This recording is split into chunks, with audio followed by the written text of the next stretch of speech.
yourself. Actually, I don't think that you think that that's what you actually want. I don't know. This could be friendship or something like that. You want like-minded individuals around you. Can you tell me more? Oh, no. The chemistry and passion card. This is a romantic relationship that you're actually asking for.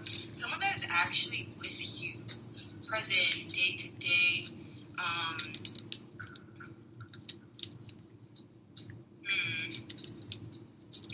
That's the thing, though. This is what you really want, but you don't know. You don't know that. You don't feel that. When stuff like that comes around, you're just kind of like, that's a waste of my time, or something like this. Interesting here. Anything else, Spirit? Before we move on to tarot, it seemed like you want someone to show up consistently for you. Yes, this is what's changing. Okay, 555 that we saw, it's 222. This is what's changing. You diving deeper into yourself and realizing that this is something that you actually desire. And I'm hearing Spirit say this is something you can actually have. Like, yes, there is a person and they make you feel safe and comfortable, that you don't have to question, and they align with you spiritually. I just saw a shadow of a bird fly by. They align with you spiritually, not just physically. So when you're around him, you're not like feeling like low-key this person is not on your side half the time, because they don't know their subconscious patterning. They don't know that they're low-key competing with you. Something like this, like you want a real connection, a soul connection, okay? It seems like you really like release yourself from the idea that this is even possible, okay? But it's something when you dance, okay? When you dance here, you could be thinking like of dancing with somebody while you're dancing. Twin flame at the bottom of your deck. Shoosh. You'd be thinking of like, what if I had somebody that could feel this music like I feel this music in this moment, and just flow with me, like how, is that real? Does that work? Is energy real? That's what I'm getting from you guys right now, okay? Let's go into tarot and see what else we can figure out about your desires. If you could have anything, if you had a magic wand, you could wave it around, right? This means we're focusing, actually, Spirit saying we're focusing on the desires that you don't believe are tangible, like you don't believe they actually exist, okay? Interesting. This could even be like a connection to like a spirit or something like this. That's for a few of you, because I'm not really picking up much on it, but I did see that, like an angel. Like you actually want to be able to tap deeper and be more connected with your angels or your God, whatever it is, whoever you feel like, whatever energies you're working with, you want to connect with them deeper. You want to see more physical evidence or something like this, or you want to be able to interact with them in a way, is what I'm getting here. I hope that this is making sense. So we have Spirit. Okay, there's something about refining your desires here, because you could have been manifesting from that place of only what I believe could be possible, or only what I heard the Matrix can serve, only what other people around me, like the ideas, your inspiration, right, could come from your environment in some type of way, and I'm getting that that's limited.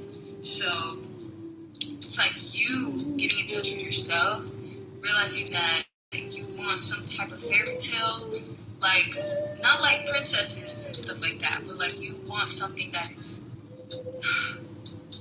it's just you. It comes from you. There's no examples. That's what I'm trying to say. There's no examples of this type of connection that you're looking for around you. And that's why Spirit wants you to be the first. Hey! Be the first to have this, to manifest this, to work towards this. Okay? Yeah, that's what I'm getting here with the Knight of Wands in reverse. It's just a lot of examples of a lot of examples around you that make you doubt that this is real or this is possible. Okay, you might not have many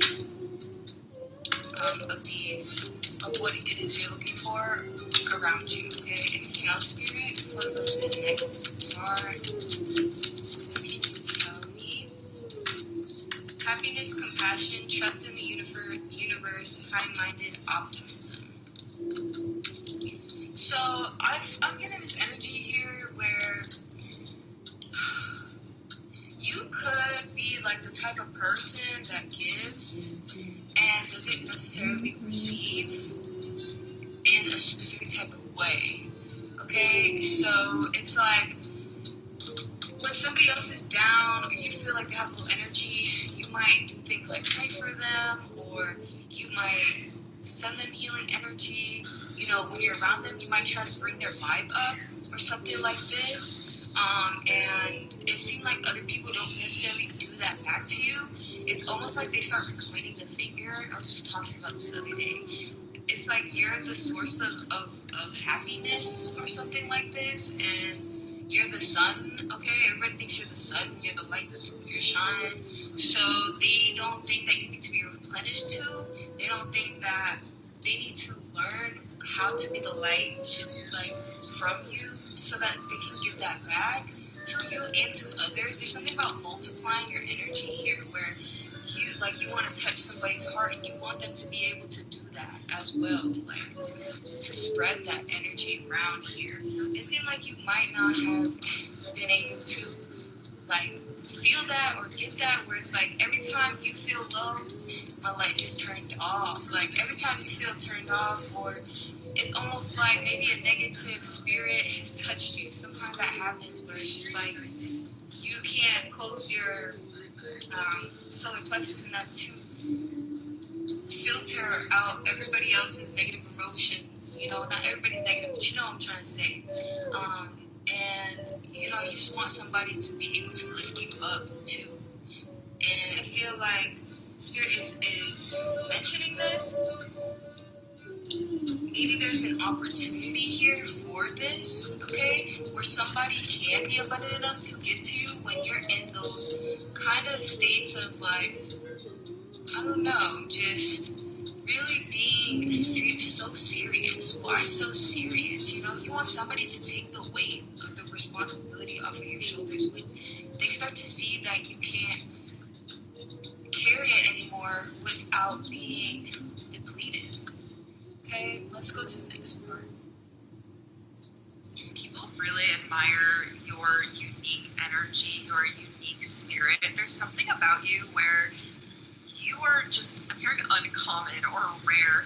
You know what I'm channeling? I'm channeling Webkins and that mining game where you could find the crystals and it would tell you how rare it is. I'm hearing like you are the rarest of the rare. 777 in Crown. You are hearing the cream of the crop. There's something about you that's just very different, and I'm hearing like weirdo and fun and funny, and you just have this spirit to you. I'm hearing contagious laugh where people just want more. Like I'm hearing once in a lifetime opportunities. So it's almost like when people get around you, they don't want to leave because they're like, I'm never going to experience this anywhere else. Like, I'm never going to find someone like you again. I'm hearing that you might have a lot of exes or, like, people that you've had romantic interest in or have had romantic interest in you from the past always come back. I'm hearing they always come crawling back. Like, they never give up because they know. I'm hearing, first of all, that you were way out of their league, because I do think one of my time, I'm hearing you did some charity work in your days. Okay, we're not going to lie. So yes, you were out of their league, but also it's just this energy of like, I've tried to move on and I just cannot find anyone like you. And with Crown, I'm just getting this energy of like, you exude royalty. You exude this energy of like special, chosen one, chosen angel is what I'm hearing. Like, you are not from here. I'm kind of getting you are from other galaxies or other universes, other planets. Like you get extraterrestrial in the best way. I'm hearing E.T. by Katy Perry, but there's something about like the way you carry yourself. I'm hearing your posture, the way you walk, the way you use your hands to express yourself. There's just something about you. I'm hearing unconventional beauty as well. So there's something, it's like you're very beautiful, you're very radiant, but you don't necessarily have all of the features that, you know, the most famous models out there have. Like you don't have that conventional beauty to you, but yet your features all just work together. And there's something about, it's not just your face or your features. I'm hearing that a camera cannot capture your beauty. And I'm hearing that you might not think you're very photogenic, is what I'm hearing, even though you are. But there's something about you need to experience you in person to get the full grasp of your beauty. I'm just getting this sense of like you looked beautiful in your photos or in your videos online, but when I saw you in person, it really blew me away. Like you're breathtaking is what I'm hearing. There's just something so radiant and rare and magnificent about your energy that, yeah, people just can't get enough of you. And I'm hearing don't stop talking is what I'm getting. There's something about your voice. There's something about the cadence of your voice. Maybe you're also a singer, because I'm getting this kind of siren energy, seductor energy of like you pull people in with your voice and with the way that you talk. And we also have 222 on the bottom of the deck. So I'm just getting this sense of like you make people feel so special in your presence. You are somebody that you take your connection seriously, and there's this energy of like you might really prefer to be one-on-one with people. Maybe you don't love being in group environments, because when you're one-on-one you can put your full focus and attention on that person, and that is where you shine. You shine when you're able to lift up another person, validate another person, make them feel like they're the only person in the room.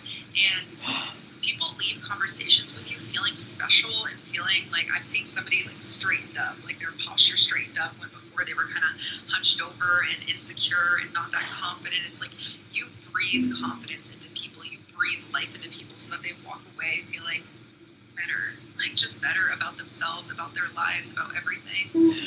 And the people that get to experience close friendship with you and also who get to experience romantic love with you are so freaking blessed. And I feel like maybe you haven't fully experienced people that are truly grateful for the energy that you bring. It's almost giving people that like were very childish and immature about getting to experience your energy. And I'm seeing like a little kid sneaking into the candy cabinet and like grabbing a fistful of candy and running away and being like hee hee hee. And it's like that's kind of the energy, is people, instead of respecting how sweet and nurturing and beautiful and rare your energy is, you've had people that just wanted to come take from you and then run away.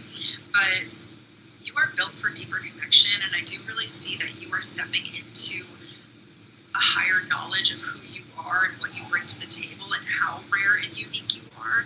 And because you're stepping into that full confidence and full vision of who you are going to be attracting in connections that are a lot more meaningful. 522 on my time, and connections that fill your cup as much as you fill theirs, because you do. Like when you interact with people, you just be hyping them up, you be filling their cup, you be making them feel so good. But the thing is that you deserve that back, and you will have that back in the near future. And yeah, you are just so special, and I just want to make sure that you know that. People really admire your unique.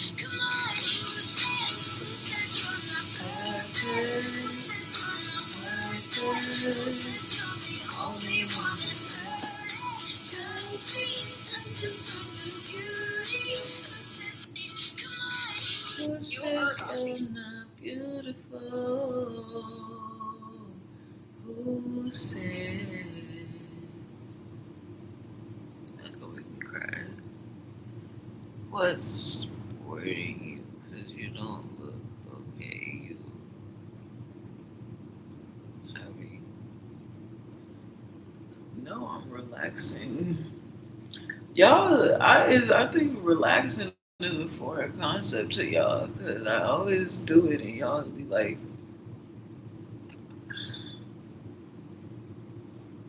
I think relaxing is a foreign concept to you guys because I keep doing it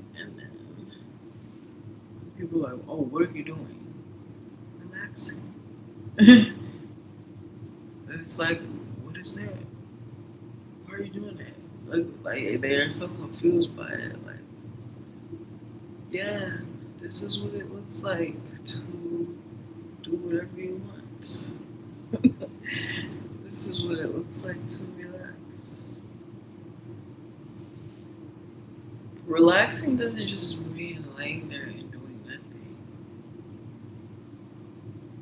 That's just laying there and doing nothing. Relaxing, there's an art to relaxing. It's not just doing nothing, but it's the luxury of being able to do whatever you want.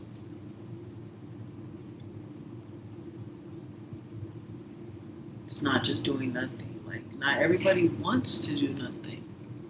And that's okay. But the question is doing nothing an option?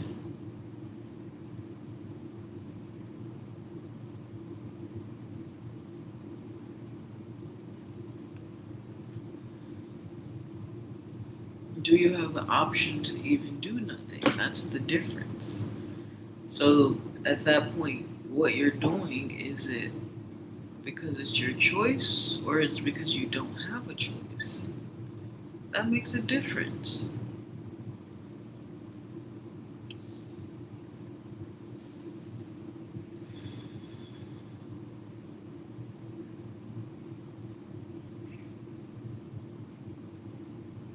So doing nothing because you have the ability to choose to do nothing, that's one thing.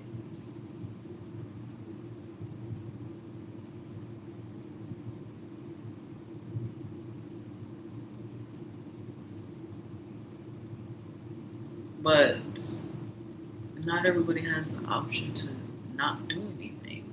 So they don't really know what it's like.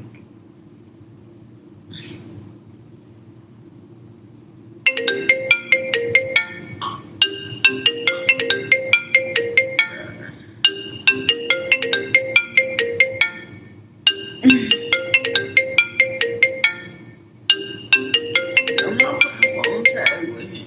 I answered the fucking phone. He didn't answer the phone. I'm not doing this.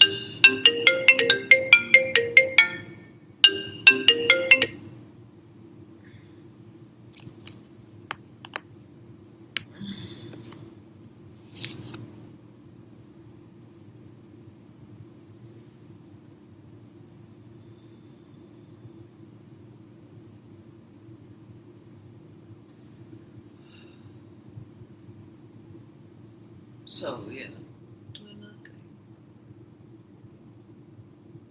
Doing nothing is not the same as relaxing.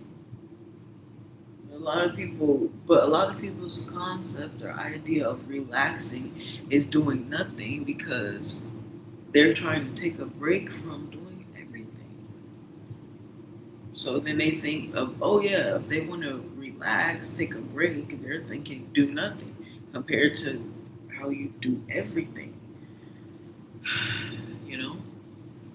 But to somebody who usually does nothing, it would probably seem like something fun to do something. Yeah, right. If you're used to always doing nothing, when you want to have fun, then you might want to do something. You know, like think about it. People who go on vacation, people who work usually really hard, they go on vacation and do nothing.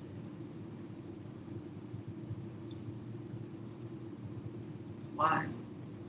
And then you say, well, why can't they just take a vacation at home? Like, you just want to sleep all day, you can do that at home. But it's because when they're at home, they don't associate home with rest. They couldn't get a break if they didn't leave the work behind. So,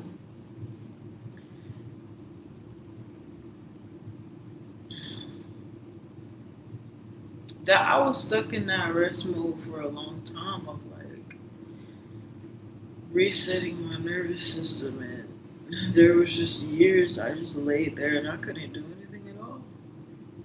I was just so shocked. Like the smallest tasks, it seemed so strenuous.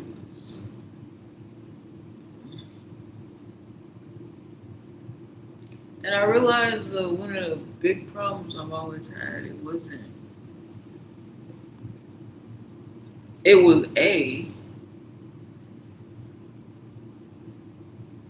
doing something that I didn't want to do,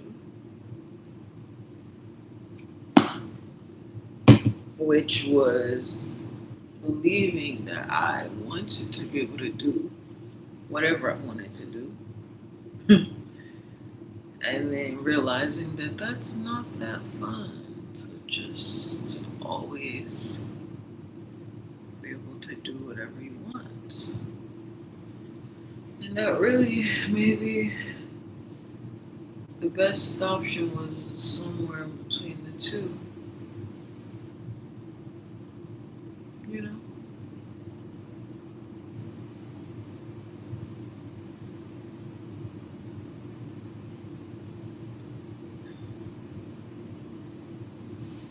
Hmm.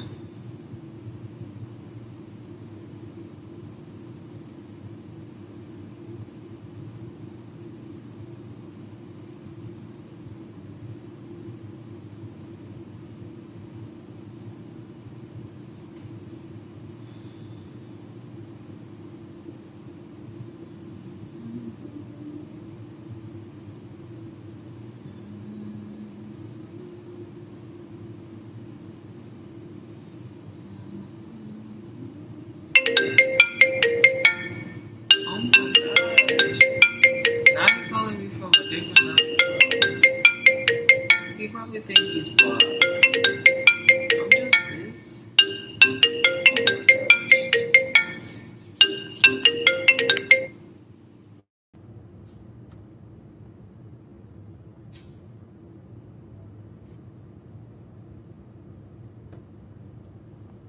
Hello. Oh my gosh.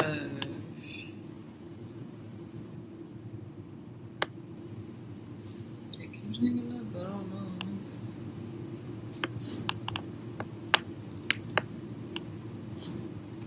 I better have not messed up my thing. Boy.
have a big blow up in terms of recognition. Am I saying the word recognition? I'm saying the word negotiation also. So negotiating like sponsorship, negotiating like how much should I be paid to do this thing. I'm also getting respect. Like traveling out of the country is something significant. There's also something about if you've been wanting to build or buy a house, or it's like you want a vacation home, something of the sort, that is also going to be available to you. I'm seeing the word fame, famous, just in all caps. I'm seeing paparazzi. I'm seeing pulling, like heads or tails flipping, and it keeps landing on heads. And you're like, how does it keep landing on heads? And that is giving me like consistent fame. That's like every time you get a blow up and it's bigger and bigger and bigger and bigger. It feels like you recently, within the last like 9 months to a year, went through a significant blow up. Also for a lot of you, just like maybe you were just getting started, or maybe you were on like a smaller, more niche blow up, and it feels like this next one is more worldwide. I'm seeing a Cox truck. I have like a kind of like a not a highway, but like a pretty fast street that leads to the highway in front of over here. And I saw a Cox truck. So it's something about fast, but not like so fast it's gonna like hurt you. That's what I mean. Like really fast momentum, but not the momentum that you're gonna like trip over. You're not gonna trip over it. I'm also seeing 333. There is something about teamwork. I'm seeing the Kardashian family. So maybe your family is going to be known. You might be known for your life story or how you grew up, like your upbringing, your family. Something like that, or the stories you have having to do with your family, or like a generational thing. I heard generational curses have happened in your family that you broke, and you're going to be known for the fact that you broke that thing or broke that cycle. I'm also getting piano. I'm hearing the word intelligence. There's something about you're a quick learner. You learn very fast. There's also something about you download information really quickly. Like you don't have to really like learn something. It's like you download information then you go do it. It's like your brain is a little computer and it just inputs things to you, and that's giving like photographic memory or some weird like smart thing you have. And you're gonna be known for that. I'm also getting like pet psychic for someone specifically. But it's giving like how I keep seeing those pet psychic videos and they're popping off, and I keep seeing the same girl over and over. I'm like, dang girl, I keep seeing you everywhere. That's what that's giving. I love you guys. Comment 777 in the comments down below. This is the card they call for I started to. So we check it out. I love you guys. Like, comment, subscribe. Go see the next one. My legs are asleep. Are about to be seen over social media is about to take off in a brand new. For whatever reason, people are stressed out. Yeah. You find out. I'm gonna ramble a little bit. Let's rehike. There's watching hunt. We're not done with my other. You have someone of really high significance watching your accounts right now, watching the content that you are creating. This is for content creators, so you're going to know if this message is for you. But what I'm hearing is that you have some really important eyes on you right now, some really big eyes. You have like very significant attention watching you right now, and I'm hearing they're watching from private profiles. Okay, so first off, I really want you to know that this energy, you're protected. Okay, yes, you're having a lot of energy right now, but you're also attracting and being thrown in the direction of the beings and the people and the eyes that are meant to see you right now. So yes, there's a lot of energy that is being directed your way, but what I'm hearing is that you don't even realize who's actually seeing your profile. Like, the angels are telling you that there are people that are watching your profiles that you would never guess are watching your profile. I just did a full channel message for this as well on my YouTube, so that will be coming out at some point. You can watch the full thing over there if this is really truly meant for you, but I just want you to know that, like, you're being watched. You hear me? You are someone of really high significance first 6 people that You have energy that people would describe as like cosmic or out of this world. That is completely foreign, fresh, different, and also kind of, I don't want to use the word old, but there's like, you don't feel like you're from this time, you feel like you're from a different time. There's a lot of wisdom here that's in you or surrounding your energy. People also gravitate towards you because you definitely bring groundedness into your space. People feel very, nurtured when they're in your presence. Very, very happy.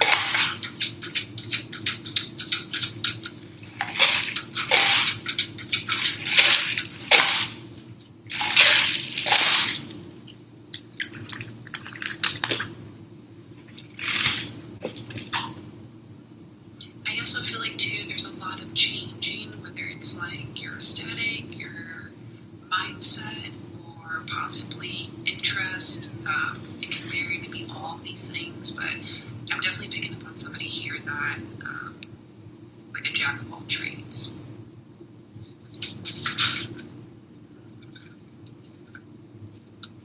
And you're creative too, so this feels more like in the aesthetic or even like maybe body art, whether this is like tattoo or jewelry. Somebody here is very creative in that aspect. Somebody is very fun and there's a vibe, there's a little bit of like a moodiness when it comes to picking out things that kind of align with what's being felt inward. I also feel like too, something with your eyes, very hypnotic in terms of strangers, people who see you do a double take when it comes to your eyes. You have like a mystic like presence about you. You're not an open book, so it's like people don't really know what's beneath the surface. It's giving very much not necessarily like walking on eggshells, but it's like holding your breath. It's like not knowing what to expect. It's like waiting on that last, like, you know, you're a force. Whoever you are such a force.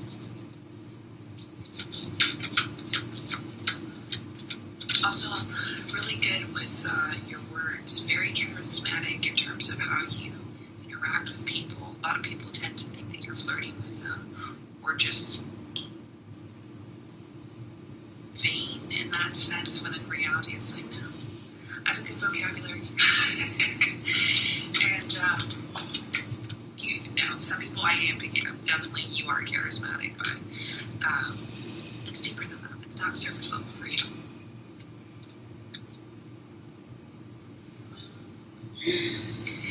People, you may also have an experience where it's like people,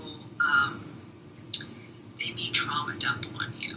I feel this very, very heavily, like letting it all out.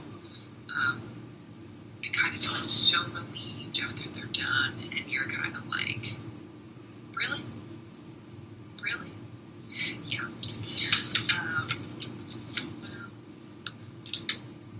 Yeah. You would like, you brighten the mood no matter what the circumstances are, no matter what space you're in.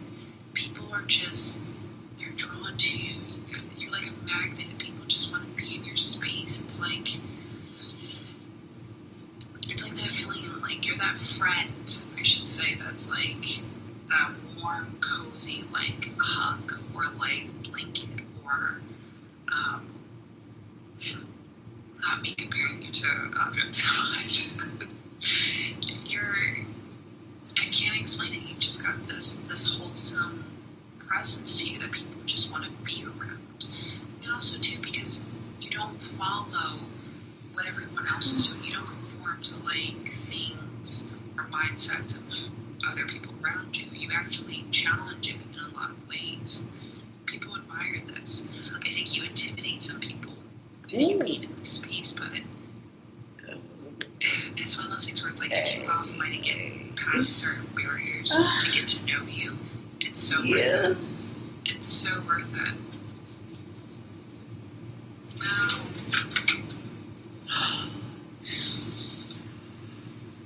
wow. I also feel like too, some people that are either in your community or in your space or someone in your circles, they may be on. They're not, but they feel like they're on almost like a clock or time is running out. Like there's an anxious feeling. There are people around you that are like they have anxiety or they just feel like they're not where they're supposed to be in life. Any of those things. You bring them back down to presence. You bring them back down into where they're at in a gratitude type of way. I can't explain it, but you're unexplainable. I can see why people would see you as like, or compare you to like being cosmic.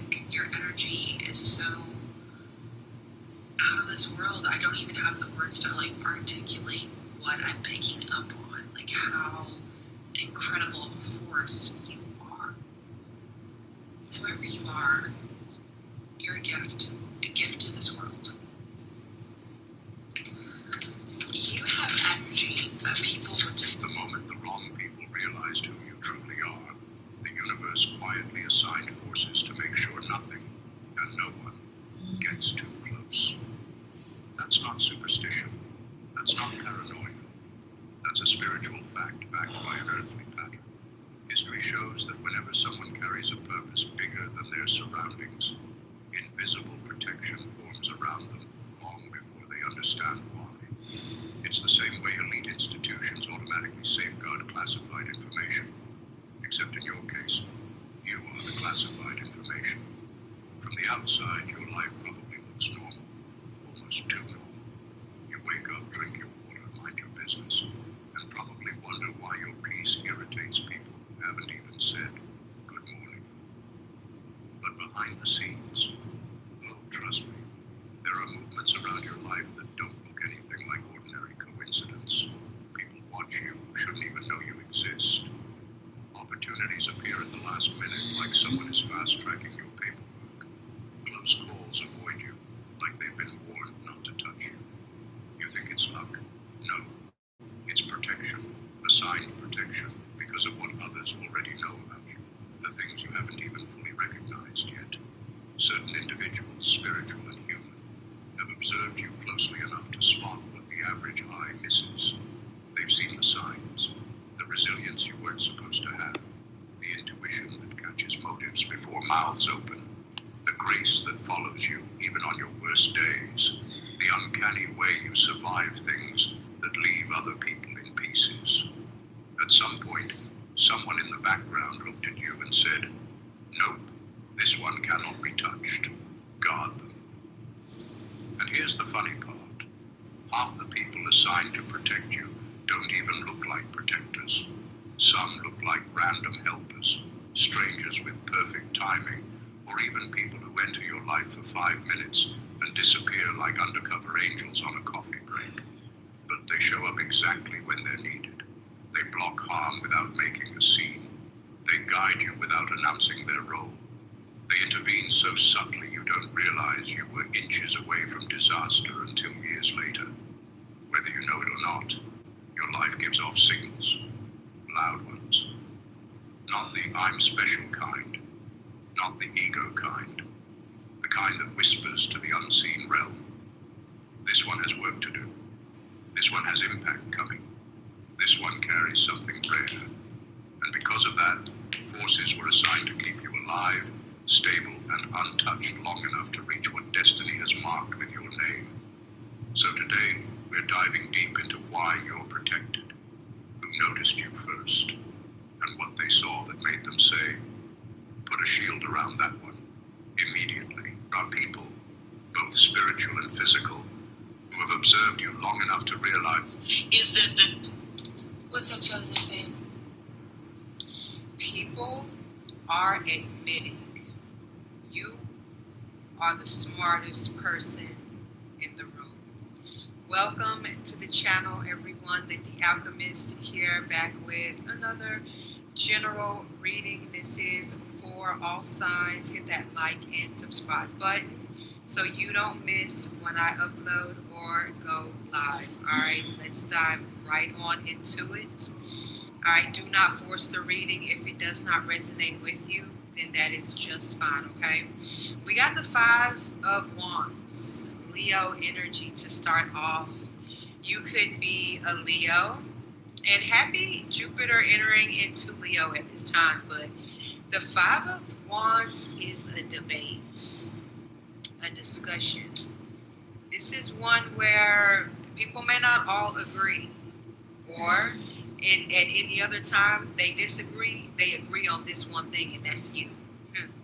But there's a debate, and one thing people can't admit to is you the type of person, you can read the room before anybody even says a word. Literally. Like, look at all these damn fools fighting, arguing. You come in cool, calm, and collected. Okay? You can read every last one of them like a book. And also, I feel like this is an energy, you don't just have knowledge. People are starting to realize you know just what to do with it and how to apply it. That's very important in life, okay? This is an energy also where, people are realizing in certain situations, like, you saw the truth, all along, okay? We got the Six of Wands here. This is Sagittarius energy. Like, this is an energy where you see things before everyone else does. If you see this person is above everyone here, so that alone is showing you the type of view and the type of leadership, and how ahead that this individual is. And this is the energy that people are going back and forth about when it comes to you. Okay? You're someone who stays quiet, and you don't make a move until you have all of the facts. You know what I mean? That's one of the most, I feel like that's one of the 48 laws of power. You know what I'm saying? You let the other person play out, pour themselves out, do everything they need to do before you make your first move. And that move normally is the winning move, which makes you the smartest in the room. Okay? We got and like I said, you could be Sagittarius, you could be a Leo.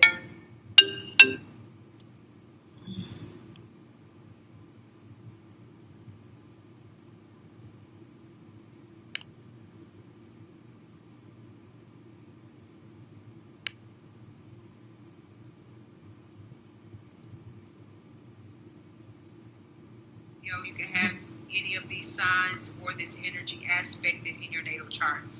All right, we have the Wheel of Fortune. This is Sagittarius energy here. You solve problems that leave everybody else stuck. You may be able to solve things by yourself that it takes a whole group of other efforts to figure out. It takes more than their one brain compared to just you, your thoughts, your energy. Like, you notice details that everyone else overlooks. It's like the type of intelligence that you have.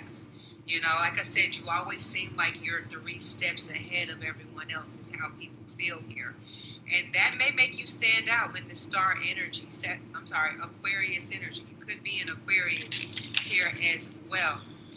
You make difficult decisions without second guessing yourself. Like, you're that confident in the things that you do, even if you don't feel like you are that confident.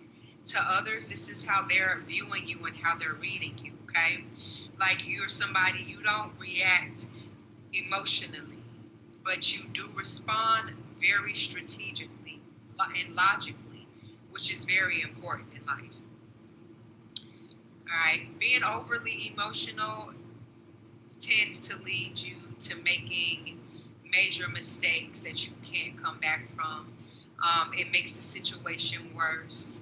It definitely it takes the logical side of your thinking out of the equation, and that can be very dangerous. You know what I mean? Hence Fire signs can kind of, and I'm not shaming no sign, but you know what I mean. Fire signs are more of an energy that is felt.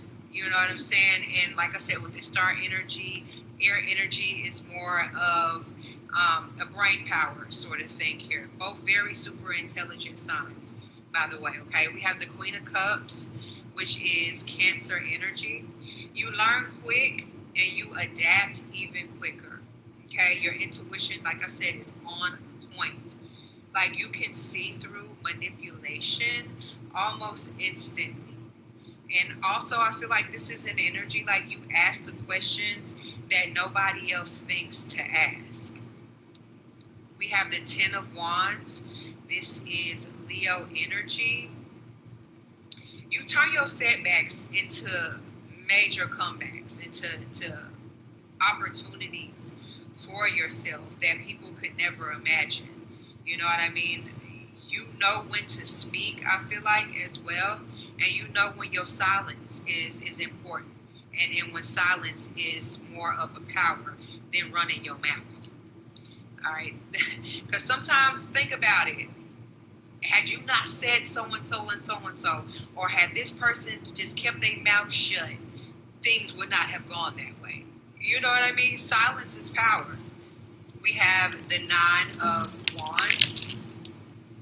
Your intuition, like I said, your intuition and your logic with the Eight of Wands here, they work together.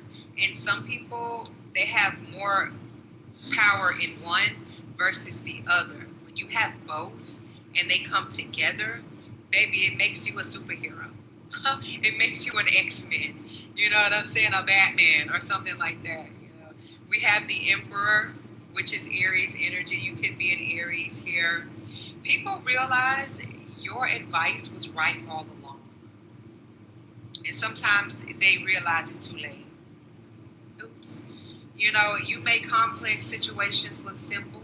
The Emperor is definitely somebody who is very privy and being able to do that. And people look up to this type of person as someone full of wisdom, whether you're old in age or not. You know what I'm saying? You're impossible to outmaneuver because you think not just for the moment, but for the long haul, for the long term, for the distance. And we have the Fool here, more Aries energy. You don't waste your energy trying to prove yourself. Does this look like somebody who gives a F about what you think? They're about to walk off of a cliff. And looks like it's the happiest day of their life. You know what I'm saying? Like, this is the type of energy that people are looking at you in this world. You the smartest one in the room is what they saying. I'm gonna leave this reading here, y'all. Hit that like and subscribe button for more messages from me. I'll catch you later. Ciao. It's not ludicrous because the reason why you give women your time is because you're sexually attracted to women. The same thing would if you like something else. There's a few ways that this message is coming through. One part is that you've experienced a lot of betrayal from people that at one point admired you or called you an inspiration. There have been many people that have copied you, and these are people that have become so enamored by your energy, your essence, the way you carry yourself, the way you speak, that it's like they observe you enough to the point to study you, right? And then when they study you, they either subconsciously confirm a judgment that they were carrying the entire time, or they think, I can do that too, and then they try to copy you. Or it's like you literally leave an imprint on people where people assimilate. They take certain parts of your personality or the way that you speak, the words that you use, the knowledge that you carry. You create ripple effects, all right? And there are many people that have a piece of you. They continue to have a piece of you even if you are no longer in their lives. That's one part of the message. The other part of the message is people don't know how to leave quiet individuals alone. Leave the quiet ones alone. It's almost like when someone is quiet, it attracts attention. Like you can't win. Either you're the loudest person in the room and people have a problem with it, or you come in quiet, minding your business, kind of like in your own world, and people want to have a problem about it. This quiet nature, you being very reserved, you being very private, makes people uncomfortable because they want to have access into your mind. And this might be because they want to know how you perceive them and like what the relationship is between you and them, right? It's like people make up stories, or they create narratives around your energy in their life almost. Take it as it resonates. But it's not like you're confirming this. Again, like you're very quiet, you're very to yourself, like you're not consenting to these individuals using your image in a specific way, and yet they still do. And then another part of this message is, again, going back to, there are certain people that think that it is easy to do what it is that you do, and they try to copy it, or they try to integrate it into their own personality or their own lifestyle. And these individuals will soon see, they will soon understand how much work, how much effort it actually requires to sustain the level of authority and the platform that you have built for yourself, or the life that you have built for yourself.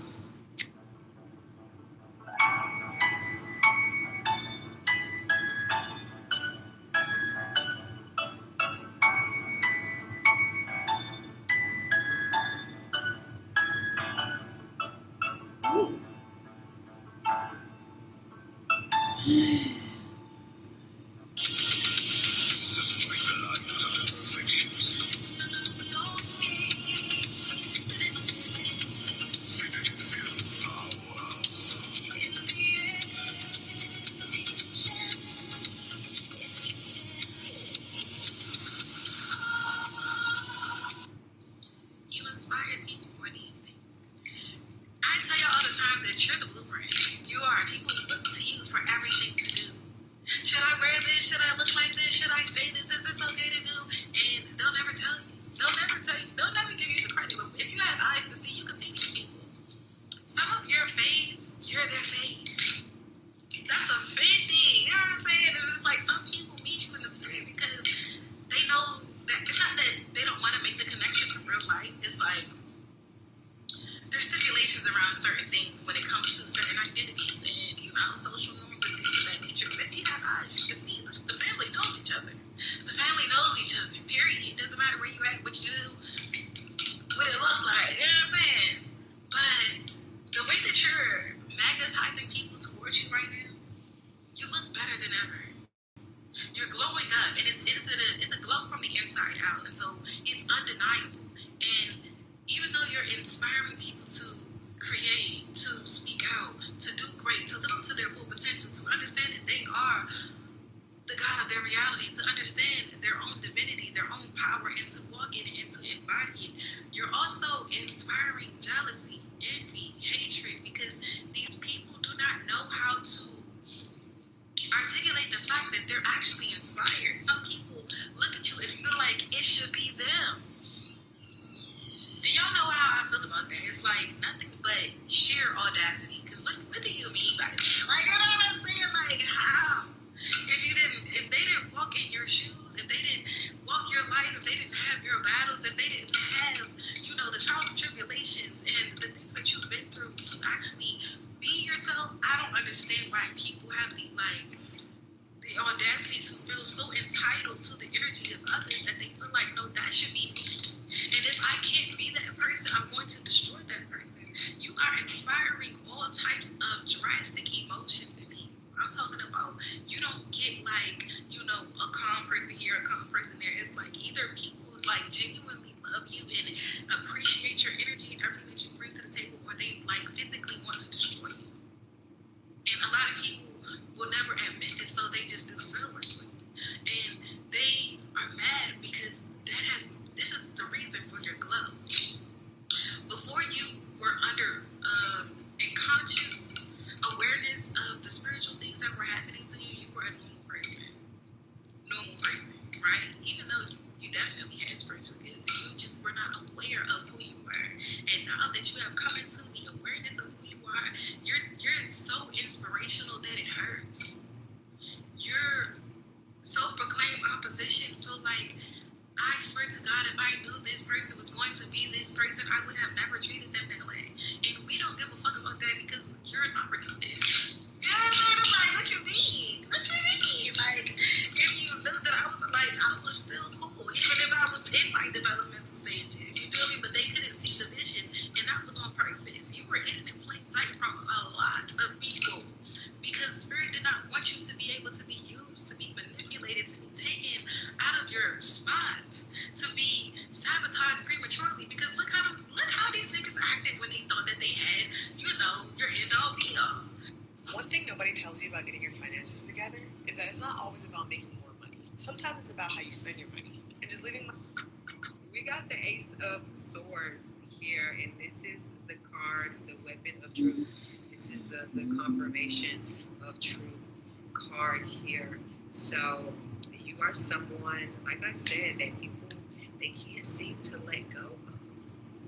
It's and they may not ever let go of certain parts of you, after you have opened up whatever you have opened up to them, even if it is something that you see or as minute, you know what I mean?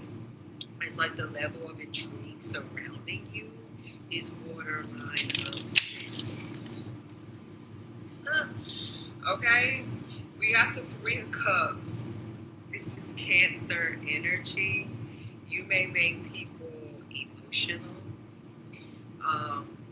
It's like people watch your life like it's a story they're trying to figure out. Not saying that you make people do this, but if you Michael Jackson has been re-risen as a topic as of late because of his movie that came out. But if you grew up as in the 90s, like in one of his primes, because he had a few primes, you know what I mean? But like during I'd say the Michael Jackson bad era, people at his concerts passing out, fainting, having to be carried out on stretchers, mimicking the gloves and the socks and shoes and, just his entire wardrobe, and they still do it to this day. Now I'm not saying that you're on that type of level, you could be, you could be to some degree, where you're from, or you could be somebody that's building a name for yourself or on a platform. I'm not going to shortchange you on that because you are important. Everybody that's watching is important. You know what I'm saying here? But that type of thing is not normal. You be fainting and falling out, and to be going that far. So people could mimic you or imitate you in some way.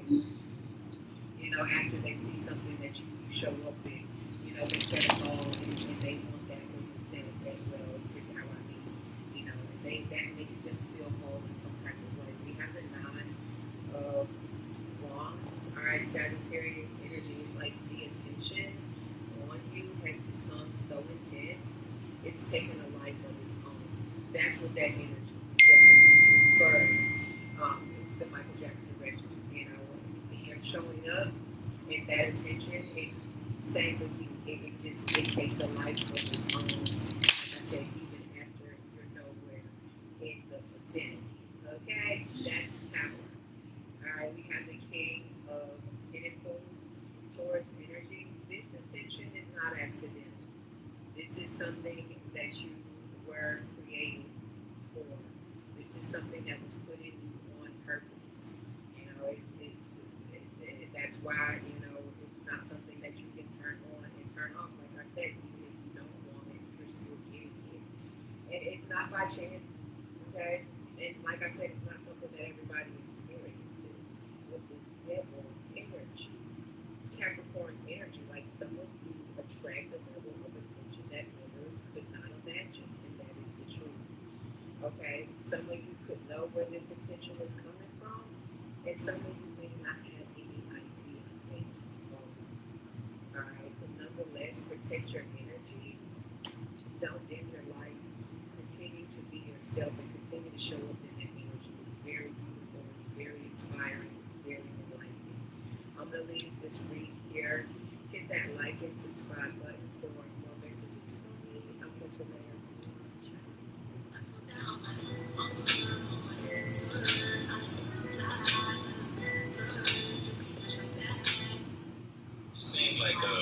It seems like people who ain't getting specs or can't get specs are in spexless marriage. You a star. And at the risk of sounding cliche, baby, I need you to just make the content. I need you to just put the application. I need you to just do it, baby. Because if it was ever a time to just do what you know you put on this earth to do, it's now. I don't know what you've been waiting on. I don't know why you continue to wait. And I don't need you to be in the comments telling you why, when, and how. All I need you to do is start applying yourself and doing what the fuck you know you're supposed to be doing. I don't give a fuck. Call me mean, call me whatever, but I'm sick of y'all sitting around this bitch knowing you got shit to do and not fucking doing it. I'm tired, quite frankly. I'm tired of your shit. You ain't tired of your shit? I know you sick and tired of being sick and tired. I know you tired of living a life that you know is not in alignment with you, and yet you keep fucking doing it because you won't just do the thing.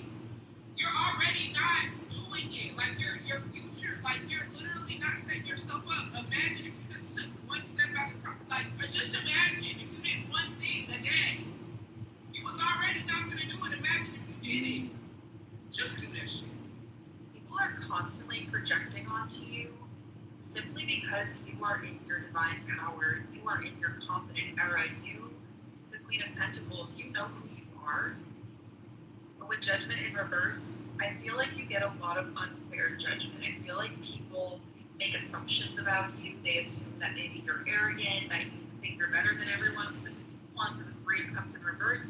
It's this energy of they're so conceited, or I'm also getting this like manipulative energy, like this is how you are perceived at times, that you manipulate people, but I'm hearing it's just because you have such an attractive energy that people kind of bend to your will. You're not doing anything wrong though, it's just that people are persuaded by you easily. Like what I'm picking up is this energy of you could be in a conversation with someone and they can express an opinion and you could express a different opinion, an opposing opinion, and be like, well actually I kind of think this for XYZ. And it's almost like they'll immediately be like, oh actually yeah, that's a good point, you're right.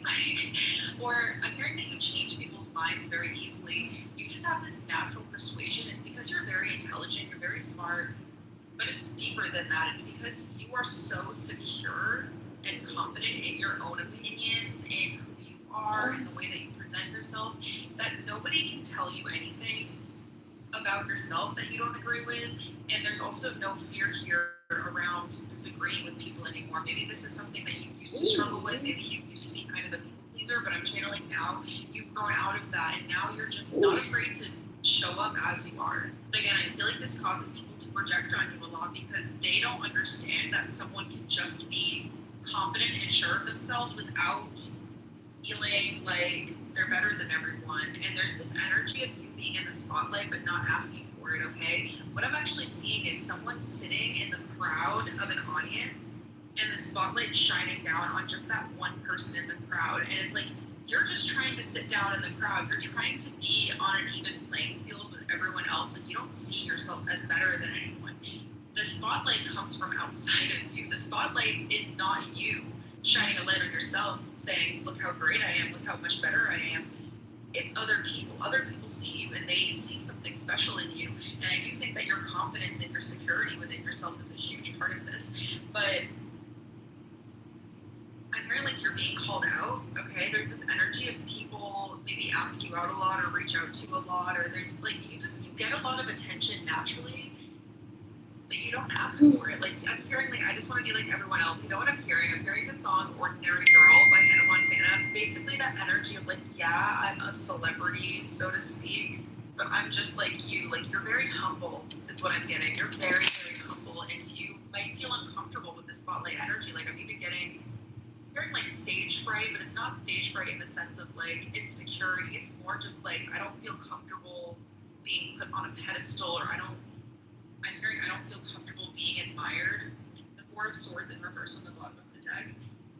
You didn't just appear this way one day. You didn't just wake up and decide one day I'm going to suddenly love myself. You went on a journey. You have been on a long healing journey to get to this place of self-love and self-acceptance. self-security. And people think you just were born like this. Here she was born with it. He was born with it. Like they've always been like that. It's like, no, if people could see how you used to be, I'm hearing you used to be the most insecure person. Like, I'm even hearing self-loathing. Like, you used to actually hate yourself. I'm also channeling with like the scars on this person's arm. Maybe you had a history of self-harm, or you had also hearing like EDs or any kind of mental illness that was actually harmful to you, body, mind, soul. And I just get this sense that people can't comprehend how you could have gone from that level of self-hatred and self-rejection to this level of self-love and self-acceptance. And again, it was not an easy journey. You didn't just wake up like this. You fought for this. You fought for this. And if people really truly understood how far you have come and everything that you have had to do, all the effort and work you've had to put into this healing journey, they would not be so quick to judge. They would not be so quick to judge you and be like, oh, they think they're all bad. Like they think they're special. It's like, no, I'm just finally not hating myself. I'm just finally recognizing like, hey, I'm a human being and I'm doing my best even when I'm not perfect. That's the other thing. Again, you're humble. It's not like you sit there and you think, oh, I have no flaws and I'm, again, like I'm better than everyone. No, you know yourself on a deep level. You know that you have some weaknesses and some areas that you'd like to improve, but you're always growing, you're always healing, you're always evolving. And because of that, you never stay mad at yourself, or you never have that shame with yourself, because you're like, I recognize that I'm trying my best and that's good enough. Okay, and I think that other people could really take a leaf out of your book is what I'm hearing. Other people could really learn from you in terms of self-love and self-compassion. I get the sense that you're the person that if other people are like self-deprecating towards themselves or insult themselves, you're like, hey, you shouldn't talk about yourself like that. Like, and it's almost like other people might be uncomfortable with that, be like, oh, well, I was just kidding, and I don't really mean that. And you're like, no, but like you believe that at some level if you're saying that, and saying those kinds of things, especially out loud, just reinforces those negative beliefs and those insecurities. So there's something very admirable about you and the way that you love yourself and the whole healing journey that you've been on. And so I know this might even be a little uncomfortable to process and take in this message, but again, you've earned this. You've earned the spotlight. There's a reason you are being called out by the universe and by the public eye or by others. It's because you have worked hard for this in the same way that, a famous singer has to go through all this training and all this practice and getting better at their craft. Like, that is you in your healing journey, and that is why you are in this elevated position where you are finally able to be at peace with who you are and to have love for who you are. Go down to the street, the Ave, the boulevard, wherever that is that you're supposed to go for it, and spend that money there. Because otherwise, it sounds like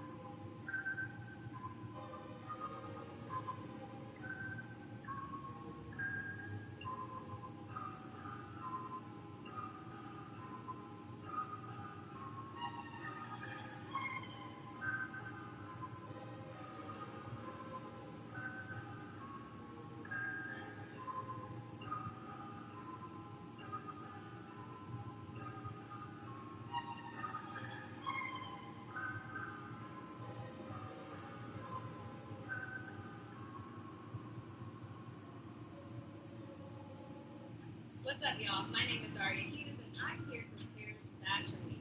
I have my Google Pixel with me to document fashion in the wild. Some of the most influential ideas in fashion aren't coming from a collection. Instead, they are born from the creativity of everyday people. Sometimes it's a cool look, other times it's focusing on a single detail. Being able to adapt to the situation without interrupting the moment makes all the difference. And if I ever need to dig deeper, it's as simple as drawing a circle. And that's Paris Fashion Week in focus. Au revoir. I'm not feeling that. I'm an artist now, so call me a TT. What did you say? You're an artist. Call me TT. Call you TT. Your name is Triana.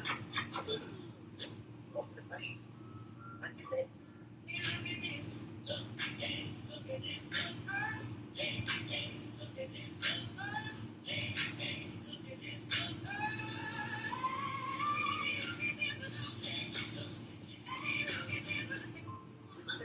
hard, and feeling blue is one thing, but this may be something more. It could be postpartum depression, or PPD.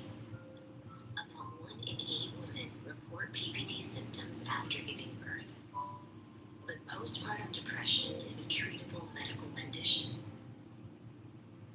If diagnosed with PPD, ask your doctor if 14 days of Zurzuvae could help. Important safety information. What is the most important information I should know about Zurzuvae for adults with postpartum depression, PPD? Zurzuvae may cause serious side effects, including decreased ability to drive or do other dangerous activities. Zurzuvae may decrease your awareness and alertness, which can affect your ability to drive safely or safely do other dangerous activities. Do not drive, operate machinery, or do other dangerous activities until at least 12 hours after taking each dose during your 14-day treatment course of Zurzuvae. You may not be able to tell on your own if you can drive safely or tell how much Zurzuvae is affecting you. Decreased awareness and alertness, central nervous system, CNS, depressant effects. Zurzuvae may cause sleepiness, drowsiness, slow thinking, dizziness, confusion, and trouble walking. Because of these symptoms, you may be at a higher risk for falls during treatment with Zurzuvae. Taking alcohol, other medicines that cause CNS depressant effects, or opioids while taking Zurzuvae can make these symptoms worse and may also cause trouble breathing. Tell your healthcare provider if you develop any of these symptoms, or if they get worse during treatment with Zurzuvae. Your healthcare provider may decrease your dose or stop Zurzuvae treatment if you develop these symptoms. Zurzuvae is a federally controlled substance, CIV, because it contains zuranolone, which can be abused or lead to dependence. Keep Zurzuvae in a safe place to protect it from theft. Do not sell or give away Zurzuvae because it may harm others and is against the law. Before taking Zurzuvae, tell your healthcare provider about all of your medical conditions, including if you drink alcohol, have abused or been dependent on prescription medicines, street drugs, or alcohol, have liver or kidney problems, are pregnant or plan to become pregnant. Zurzuvae may harm your unborn baby, are breastfeeding or plan to breastfeed. Zurzuvae passes into breast milk, and it is not known if it can harm your baby. Talk to your healthcare provider about the risks and benefits of breastfeeding and about the best way to feed your baby during treatment with Zurzuvae. Females who are able to become pregnant, tell your healthcare provider right away if you become pregnant during treatment with Zurzuvae. You should use effective birth control, contraception, during treatment with Zurzuvae, and for 1 week after the final dose. There is a pregnancy registry for females who were exposed to Zurzuvae during pregnancy. The purpose of the registry is to collect information about the health of females exposed to Zurzuvae and their baby. If you become pregnant during treatment with Zurzuvae, talk to your healthcare provider about registering with the National Pregnancy Registry for Antidepressants at 1-844-405-6185 or visit online at womensmentalhealth.org/research/pregnancy registry/antidepressants.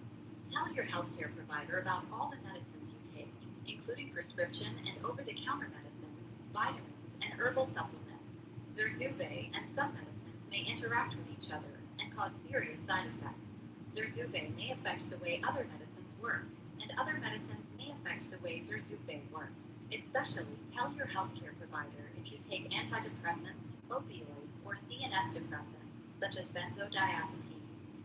What should I avoid while taking Zurzuvae? Do not drive a car, operate machinery, or do other dangerous activities until at least 12 hours after taking each dose of Zurzuvae, because Zurzuvae may make you feel sleepy, confused, or dizzy. Do not drink alcohol or take other medicines that make you sleepy or dizzy while taking Zurzuvae without talking to your healthcare provider. See what is the most important information I should know about Zurzuvae. Zurzuvae may cause serious side effects, including see what is the most important. What's going on, sir? You got a spare? You got a spare? You got a spare? I'll slap it off for you.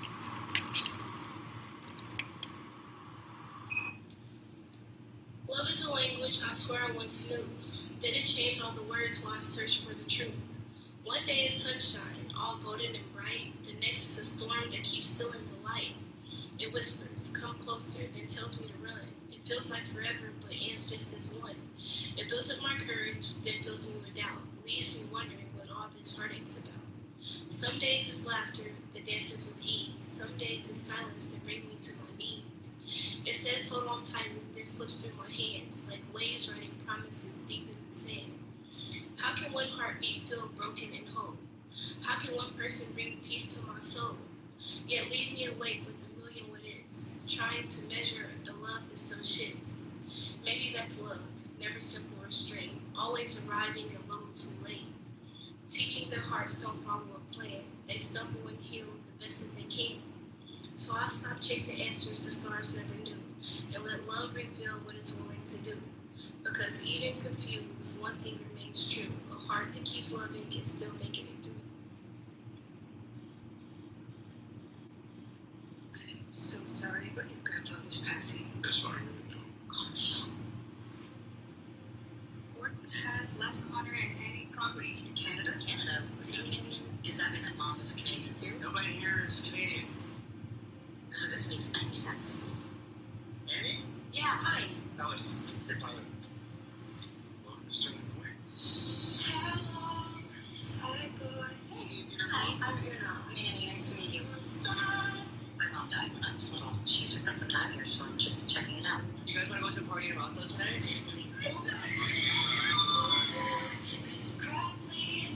Hello? Jesus. Who are you? Who are you? What are you doing in my grandfather's cottage?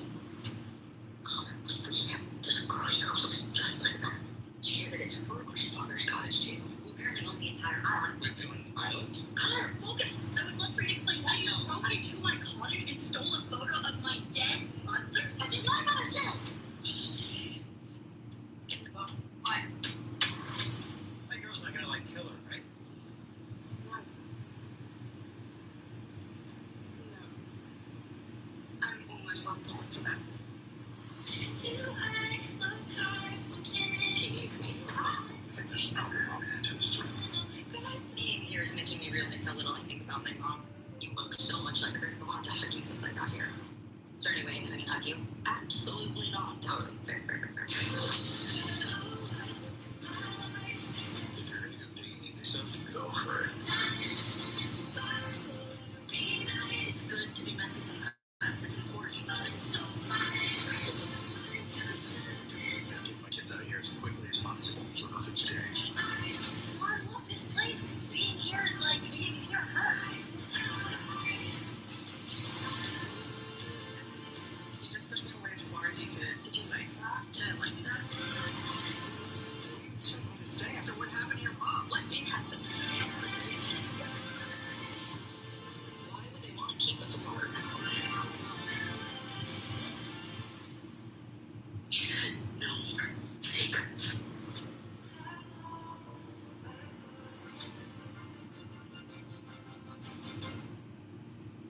I found out that there's a group of young men, aka boys, at my job that are calling me a witch behind my back. And I was like, what's the date for me? I was like, well, I am a witch. And they go, no, not in a fun, sexy kind of way, or even a spiritual kind of way.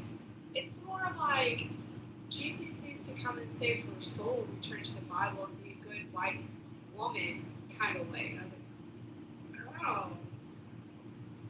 Ugh, okay. And in the same conversation, I found out that they also think I'm hot, these group of boys. And when the opportunity to arise to fuck me, they probably would. And I'm like, I am hot and I am a witch. And I was like, I'm a hot witch. Alright. And gross. The fuck? But you know what vibes it's given? It's giving these vibes. I mean, am I right or am I right? And I think Esmeralda would be so fucking proud of me. She is my favorite Disney princess. Don't you come at her. Don't come at me either. She is a Disney princess. A gypsy fucking princess. It's in the name. Esmeralda. Get over it. Okay? I was like, and I said, why in the world do they think I'm a witch? Two things. One, I literally ask people what their zodiac sign is. That's it. I just ask her what their sign is, and I'm like, oh, that makes you like this or like this. But you know, everyone has their own unique personality traits. And two, because I don't believe the Christian God is the ruler of all of the universe. Shocking, I know. And I was like, oh, so I asked the person their zodiac sign, and now I'm a hot witch who needs saving. I think the devil, aka my uncle, and I are going to have a fabulous time in hell. If it was real. If it was real. I was like, oh. I really want to play. So, do you really want to know what a witch can do? Like, just in fact, like given this right here, like Judge Frollo, like, is this what's happening? Or do you really want to know what a witch can do with fucking magic and nature? Or are we getting this one? Which one are we doing? Which one are, but it's given hellfire. And I'm like,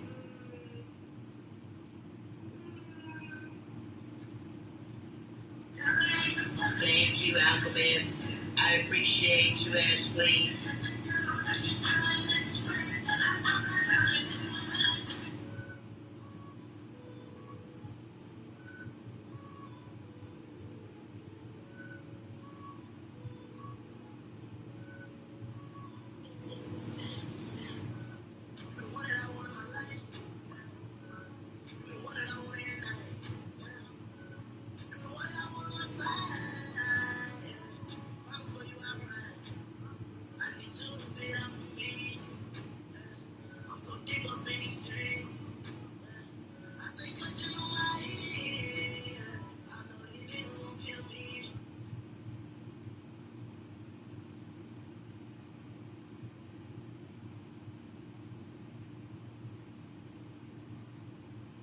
Okay, collective, I don't really see where this, but baby, you are the one to watch. Amir, you are the one to watch because you got something coming up, and people don't know what it is, but they know you got something. So they're like, watch her. Keep an eye on him because they're going places, and I want to be a part of it. A lot of people want to be a part of what you're going on. And the thing is, you respect it. You respect it, okay? Amir, if someone came up to you and said, look, I want to be a part of what you got going on, I see your hustle, let me help you, you would actually bring them for your team. But I'm hearing the problem is you got people that want to be a part of what you got, but they don't want to be a part of it. They want to go themselves. I'm hearing someone is trying to steal your swagger. They're trying to steal your shit for themselves. Okay? They are trying to get you to do all the work so they can steal it right from under you and profit. Okay? Someone wants you to build up a community so they can swipe your community right from under your nose. Someone thinks they can be a better leader than you. They want to be a better leader than you, but they can't even get the tribe together. They can't even get the community together. Okay? Come on here. Can you elaborate on this, Spirit, please? Thank you. Whoa. Literally, Prince of Cups. Someone is trying to come in on their high horse, trying to act like they're so kind, trying to act like they come in with nothing but good intentions. When in reality, they're nothing but a slithering beast. I'm hearing this person is doing very well and hiding who they really are and their true intentions. But you guys see someone coming in ready to start a war. Someone is ready to start a war because they want something from you. And they don't want to ask for it because they know that you won't give it. They don't want to talk it out. And they damn sure don't want to join your team. I'm hearing this is someone coming in with one goal and one goal only. And that's to take you down. I know this sounds very Mission Impossible, very, fantasy movie related, but it's realistic. Every day, there's someone out in the world trying to take another person down, whether it's mentally, spiritually, physically, emotionally, but this person's trying to take you down financially. Because we got the ace of this. This person is trying to fuck with your money, they are trying to fuck with your livelihood, they are trying to fuck with the way you feed your family, food, tea. This is personal. This is personal. not everybody's gonna resonate with this. But this is personal. This is definitely someone that's been watching you for a while. They've been watching how blessed you are. And with each blessing that you receive, they get more and more irritated, more and more angry, more and more heated. Okay? More and more in their feelings. They feel like you simply posting about the good things that's happening in your life, or you simply being yourself, is you bragging. People think that you are trying to dangle what you have in their face like a carrot, and they feel some kind of way. They think you're teasing them. A lot of people have a lot of deep-rooted issues, and yeah, people want your power. Here, this is a collective that's really like, you could be laid back but still get a lot of attention. Like, it's like you be laid back, but people intentionally be trying to get you to sit up because they want a reaction, whether it's good or bad. People want your energy. People want your attention. People want to give you attention. People want to know more about you. So it's like, even when you be trying to be to yourself in hermit mode, trying to sneak off into the cut, do your own thing, people be trying to drag you and pull you back into the circle. It's like if you're a really good dancer and you and your friends go out and they know you're a really good dancer, but it's like, you're like, I'm not dancing tonight. But like there's a circle forming and they're like, bitch, you a dancer? And they're trying to pull you out. That's the energy I'm getting. Like, you don't even be trying to brag on your skill set. You be trying to stay in the cut, but people be pulling that out of you. And I'm hearing these people upset about the fact that you've got people wanting more of you. So I just heard getting more, vibrating spirits. People want more. I'm hearing you're the Empress. Okay? You are someone that people want to indulge. People want to indulge you. You know how people be like, indulge me? Like, answer this hypothetical. Indulge me. Like, people would love to indulge you. I'm hearing some people are so afraid to come to you and talk to you because your energy is so strong and beautiful and powerful and colorful and bright that they pray. They literally be like, oh my God, please notice me. Please come talk to me. Like, just have anything to say to me. Say excuse me to me. Just bump into me. Spill a drink on me. Like, people are trying to do anything to get your attention. They be so intimidated. They don't want to come to you, but they want you to come to them. Just to have a reason to hear your voice, to look at you, to see what you're about. Okay? You're the one that people want. You're the one that they're cheering your names. They're cheering your name. Okay? We're coming up on some really good times here, collective. What's happening here with this collective spirit? Literally, death and rebirth. We're coming up on some good times because you finally surrendered to the journey. Okay? It took you a long time, but you did it. Cheers. Cheers because you finally did it. You finally can stand tall and say, you know what? The journey was hard as fuck, but I didn't give up. Okay? I'm hearing people like, Loki, she Loki looks like me. Anyway, I hear people Loki trying to clown you because on this journey, maybe you didn't have like the best of the best. Or maybe you just weren't up to par, up to standards. And I'm hearing people trying to crown you, but it's like, you ain't have time to worry about that shit because you was in the mud getting dirty. Okay? These bitches was laughing from the sidelines, but you was actually on the court getting sweaty. So no, you couldn't keep your hair looking cute. No, you couldn't keep your makeup intact. No, your shoes weren't clean. No, because you was in the mud. You was in the field. And that's the problem. A lot of people jealous too because on top of you being a baddie, on top of you being that girl or that guy or whatever, right? On top of all that, you also get down and dirty. Like, you're also not afraid to put the pedal to the metal, okay? But I'm just hearing you say, like, thank God,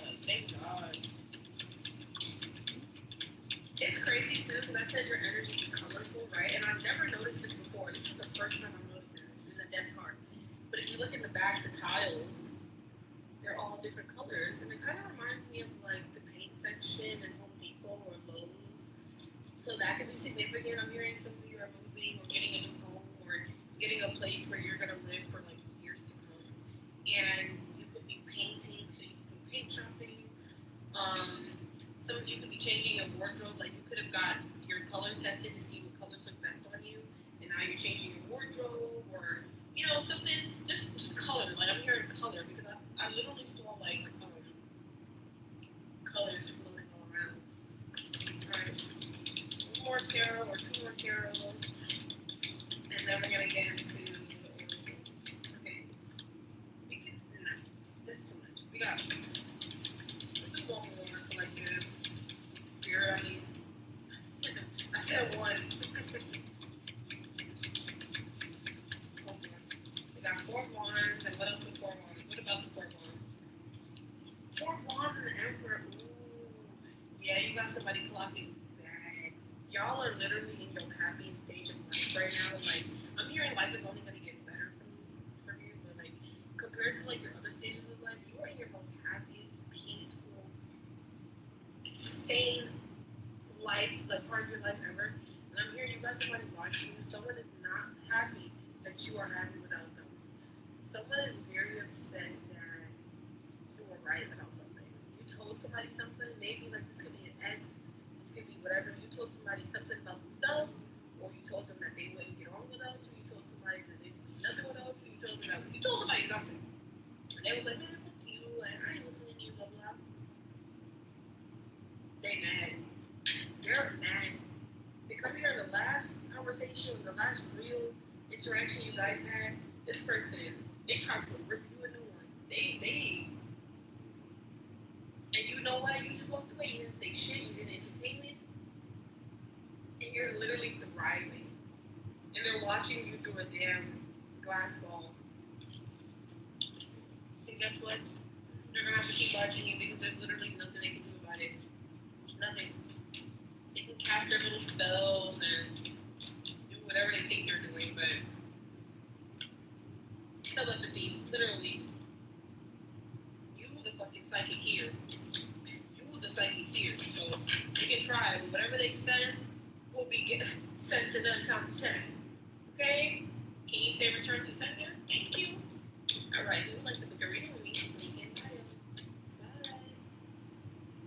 didn't know what would like sit down and tell us the basics of skincare. Like, I feel like we have to figure out everything on our own, and most people still don't even know like the basic skincare foundation. I went down another rabbit hole because I wanted to know what dermatologists actually agree on and all should be using in our skincare routine. It came down to these 3: vitamin C for fading dark spots, SPF for protecting your skin from sun damage, and retinol for repairing and improving texture. Like, that's the core. That's a basic skin routine. Everything else is just a bonus. So I got the True Skin Complete Radiance bundle because this one has all 3 and is super affordable. Vitamin C for the morning. This one is gentle so it doesn't sting, and this is going to work on brightening your skin, fading those dark spots. Mineral sunscreen. This one's SPF 30. It also has vitamin C, hyaluronic acid, and ceramides. So your sunscreen's actually working for your skin, and it gives no white cast, which I love. They have a C+ serum, which has retinol in it, so it's working on those fine lines and wrinkles. When I'm using these products, my skin looks and feels amazing. Like, it gives such a natural glow.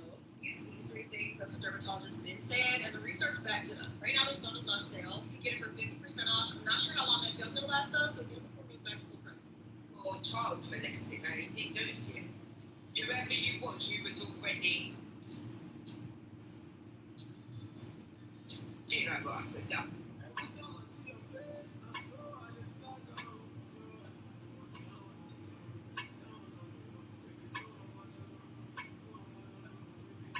Nobody ever talks about having a mother that loves you but doesn't like you. Provides the shelter, clothing, food, things, anything that you can think of that encompasses basic needs. But liking your daughter is one thing. Being able to have that emotional connection, being able to go to your mom and talk about the relational dynamics that you're experiencing, whether that be friendships or relationships, and her actually caring about your well-being, your safety, showing you the support. Growing up with a mom that didn't necessarily like me but loved me, it caused a lot of defects in how I saw myself. Having a wound of being seen, right? Afraid of people getting close to who I am as a person because there was a sense of emotional neglect. So I took that as, oh, something is wrong with me growing up as a child. I didn't look at it as, okay, my mom is providing the basic necessities, but she doesn't want to. She's doing it out of obligation. My mother never taught me how to be safe. She never protected me from predatory men. So I had to learn these things growing up. She never protected me from envy and understanding the dynamics within women and men in the real world that beautiful women typically experience. Because when you're attractive, you're often sabotaged. I didn't know that. I barely even knew I was attractive. I was dealing with the fear of being noticed, self-abandonment as I grow and developing as a student is that mother wounds cause daughters a lot of trauma and pain when it comes to interpersonal connection and to describe what is happening in that dynamic is important, especially for Black daughters who are experiencing heavy emotions with their mom and working through that relationship or not working through it at all and going no contact. I think it's really important for us to have the language as to what has occurred, what is occurring with our complicated dynamics with moms. I understand if you find a woman that's willing to go judge with you, she's probably going to be willing to do that throughout the relationship. She probably isn't going to require much. People saying that they don't like stuff just because they don't know how to do it, or they ain't never tasted it, or they ain't never experienced it. How you know? How you know? You don't know nothing. You just guesstimate, huh? Oh, stop guesstimating. Stop. That's how you get into this experimental stage of, oh, I don't know who I am. I'm trying to find myself. Face that. My point is, if you don't like something, just because you don't like something, that's fine. But if you don't never had it, just say I ain't never experienced that. And that doesn't apply. Because it doesn't apply. It doesn't apply.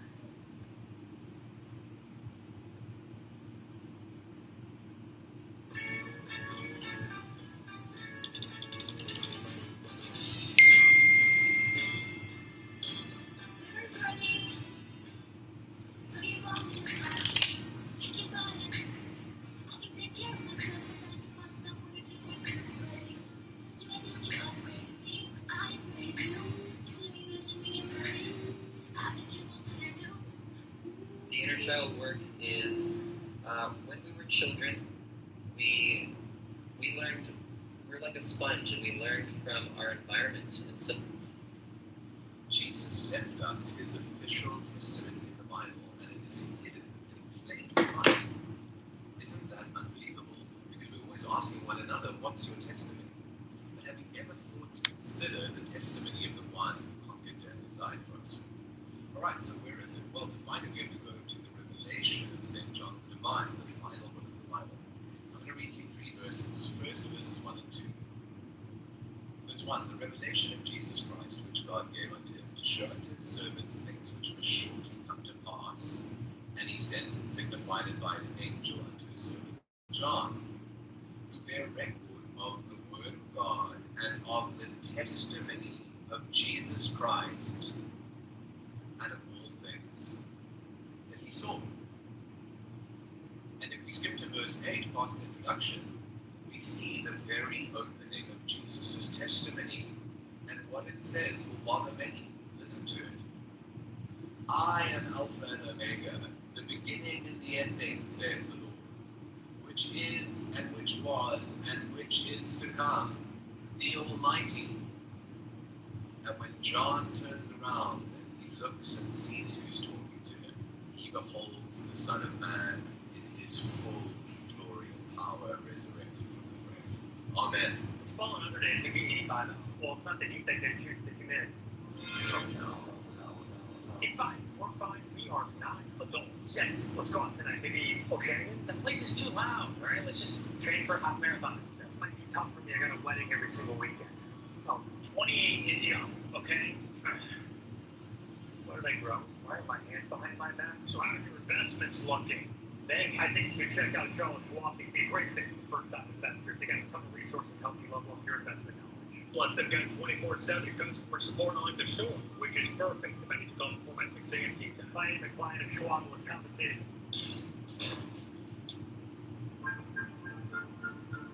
Every big hit, these days you have many people admiring you.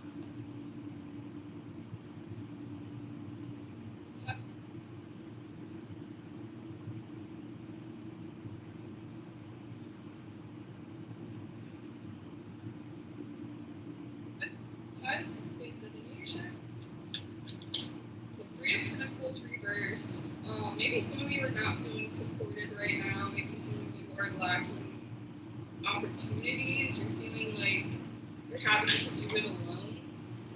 yes, I do see work. So this could be work. Maybe some of you are entrepreneurs and you're starting out something where it's just going to be you working on stuff. And yeah, we have the Page of Pentacles as well. So you collective are very focused on like a business idea that you're trying to create or something you're going after. So maybe this is a school type of thing that is going to lead you into a field that you're studying. It will lead to like an actual career here.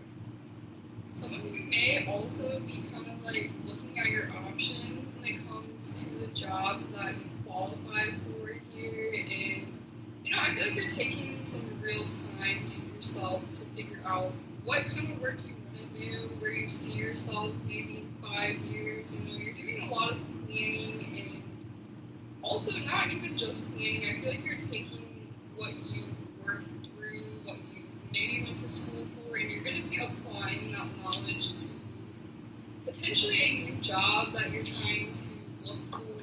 What is this message? You might even be kind of dealing with like, this is a self-sabotaging energy sometimes where you get in your head and you feel like you don't qualify. You might be, you know, feeling like you don't have what it takes to build a business or put maybe that degree into something very stable financially for yourselves. But I feel like you are working through the fears that you're not good enough and that you genuinely have the authority to create the life that you want to create. You have the authority to create even potentially a job that you would love to work. But I feel like you're kind of going through those feelings of not feeling good enough, selling yourself short, kind of psyching yourself out for not like chasing maybe a certain idea that you have, or it's definitely like with your work, like this is definitely something that is in the physical that you're learning, that you're about to put into practice here, that is about to become tangible for you. Ten of Pentacles, yeah, I feel like whatever you are working on, whatever ideas, whatever you're putting energy and effort into, whether it's like applying for jobs you know will maybe get you maybe a better pay, or again creating a job that you would love to work, so working independently, making like being an entrepreneur. The Ten of Pentacles is definitely very possible for this collective. You have everything it takes to build a very stable financial life for yourself and for your family. Like you're building, I feel like you're focused on building long-term wealth and cultivating that right now, and it's definitely very possible because I see this collective, you have the wisdom, you have the knowledge, you have maybe the schooling or the experience to really create something long-lasting that you work on, that you create, put into the physical. So this is definitely giving me like, I'm talking to like a future entrepreneur where you create a different business that helps other people, or you're creatively working on something, or it's like a managing type of energy as well. So some of you might climb the ladder of whatever job you're in, and like, you know, you're gonna be kind of upgrading on a pay scale here. You're gonna be upgrading your knowledge and the routine you have. So I really feel like this collective, you're about to see an upgrade in your work, your money, your stability overall. And you're doing all of this with a sense of authority, with a sense of wisdom. This could be even having people fund you for whatever ideas you are thinking about creating. This is people that are going to lead you to the jobs that are going to literally up-level your life. Like there is a lot of things shifting in your physical work. There's a lot kind of shifting in your work and in the one you make, and it's going to literally uplift your life. It's going to change like your lifestyle. It's going to put you maybe even in a different tax bracket. But I feel like right now you currently just need to work through the fears of doubt, fears of not being enough, fears of not having what it takes. And I feel like you are doing that. Like you are releasing the fears that you're releasing the fears that hold you back from really working on an idea of yours, creating that business, going after another job that you know you qualify for and that maybe even pays you more. So you're about to be either living in a different routine, you're about to have a different job come through, or you're about to create a job for yourself where you are working at home, you're working for yourself, and it's going to give you more money than you ever could working for somebody else, right? So this is my future entrepreneurs or someone about to up-level in a job sense, in a career sense. So congratulations, enjoy this extra wealth, this extra money, this extra stability coming your way. It's going to, I feel like, change your whole life. I hope you have a good night. I will see you later. Raising Cane's is raising $1 million on National Chicken Finger Day for Chuck's charity, Kickstart Kids. Join us July 27th and help us continue Chuck Norris's legacy. Chuck was a personal friend of Todd and the brand, and I know this would have meant the world to him. Why does God put the fruit of the knowledge of good and evil in the Garden of Eden and tell Adam and Eve not to eat it if he knows that they're going to eat it? Doesn't that seem a little bit counterintuitive? Especially given the repercussions being that essentially the entire of humanity would be doomed as a result. Well, this is actually one of the most important things that we come to understand in our faith. And so I want to unpack that for you right now. When God created Adam and Eve, he created them for a purpose. And we see that purpose reflected in many ways. Firstly, the purpose is reflected in the fact that Adam felt alone, even with all the beasts of the field, without Eve. They're two parts of a whole, right? So the purpose we see is companionship.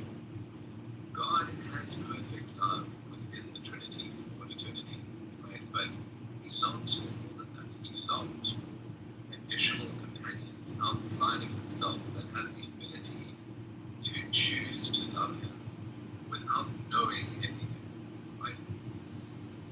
Jesus, the Holy Spirit, the Father, they know everything about everything.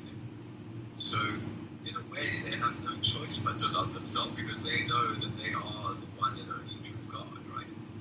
But we, as limited humans with our own free choice, have the opportunity to come to love God of our own free will, right? And this is why he made us. He wants companionship that is chosen freely. In order to choose God, there has to be a choice to disobey God. So it just so happens that God chose the fruit of the tree to be this mechanism. He could have chosen anything he wanted, but he chose the fruit of the tree, right? So it was as simple as you can eat every fruit, every herb-bearing seed in the garden, but of this fruit you may not eat. Now here's the problem. When God created Adam and Eve, he created them essentially innocent, perfect beings. But there is a problem with creating beings perfect and then giving them a choice to disobey you, essentially. It's that they don't understand the consequence of that choice because they're naive. So, and I believe this is why it's called the knowledge of the fruit of the knowledge of good and evil on this tree. Because when you eat the fruit, your eyes are open to the fact that good is obeying God and evil is disobeying God. So it's almost like the very act of eating the fruit is what it's like the message is in the deed. When you eat the fruit, you have disobeyed God. You have committed evil. And you understand that as you eat the fruit. Your eyes are opened as a result of eating the fruit. So the mechanism that God puts into the fruit, it obviously opens the eyes, but what is the knowledge of good and evil? Well, it's the knowledge that obeying God is correct and disobeying God is evil, is incorrect. So this whole mechanism, this whole story is about Adam and Eve realizing that they've committed evil because they disobey God. Then all of a sudden they're aware of their nakedness. Why is that? Well, they feel ashamed and exposed after having disobeyed God. They don't want God to look at them anymore because they've disobeyed Him. I'm sure that we've all had this experience in our lives when we were young. We disobey our parents or we make a mistake and we're aware of that, all of a sudden we don't want to be seen, we want to be hidden. And God clothes them. It's a metaphor. Like everything in this life is a metaphor. Another thing that reflects this need for companionship is how God continually and Jesus continually compare themselves to a marriage. We talk about the marriage supper of the Lamb that will happen when Jesus returns. We talk about him being the spotless bride. He's gone away to prepare a house for us, etc. What Jesus is showing us is that our relationships on this earth, and in particular the relationship we have with our spouse, should reflect the relationship that God wants to have with us. And it is a sacred relationship, right? So why did he put the fruit there? He put the fruit there to give Adam and Eve a choice, either to obey him or disobey him.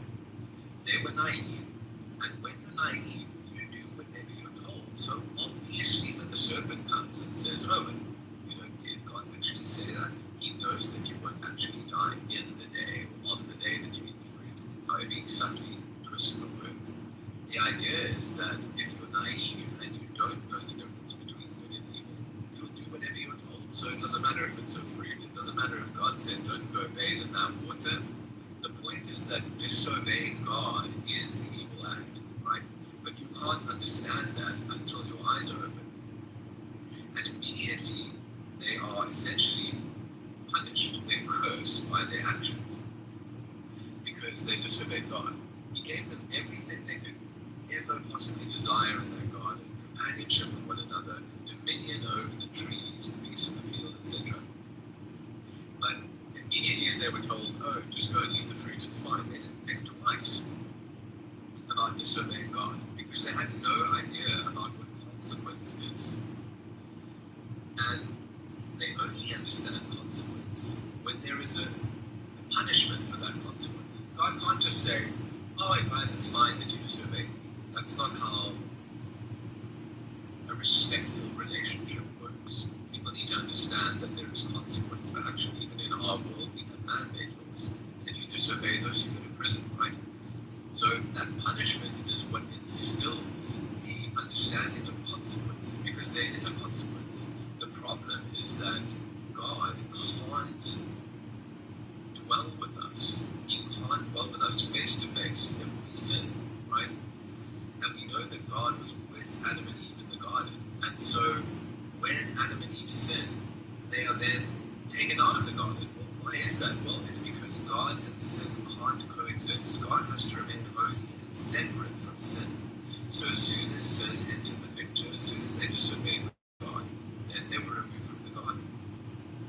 And this is ultimately what leads to God's plan to redeem us through Jesus Christ. You see, because once you sin, you're no longer worthy to stand before God, because he's perfect and holy and righteous. So now we need to erase the sin, but we can't erase the sin from inside of ourselves. We need to be covered, just like the clothing, right, covered Adam and Eve. They sewed fig leaves, but then God actually sewed animal skins. In other words, showing them that it's only through the sacrifice of innocent blood that you can be covered from your sin. He sews them animal skins, clothes them in animal skins, but ultimately they're still removed from the garden. At least they can feel like they're covered up from their sin, but he's trying to teach them an important lesson about what's to come later, which is that we can't remove sin from ourselves. We need to be covered up. And that's what the sacrifice of Jesus did. It gave us the right to ask him to stand between us and the Father, so that the Father sees him instead of us. And it's that way that we can have audience in a relationship with God again. But Jesus is no longer here on earth. Jesus is in heaven. So how do we communicate with Jesus? How do we ask him for forgiveness? How do we do this? Well, we do this through the Holy Spirit. That's the purpose of the Holy Spirit. This is why the Trinity has to exist exactly the way it does. It allows God to remain completely holy and righteous in heaven. And then Jesus acts as an intermediary between us and God. The Holy Spirit allows us to communicate with Jesus in the Spirit. Right? So, hope that makes sense. So, recapitulation, really important. Why did God put the fruit there? To give Adam and Eve a simple choice to love him and to follow what he said. Why did they eat the fruit? Because they were naive and they'll do whatever they're told. So as soon as the serpent comes over and says, eat the fruit, they do that. And what was the point of all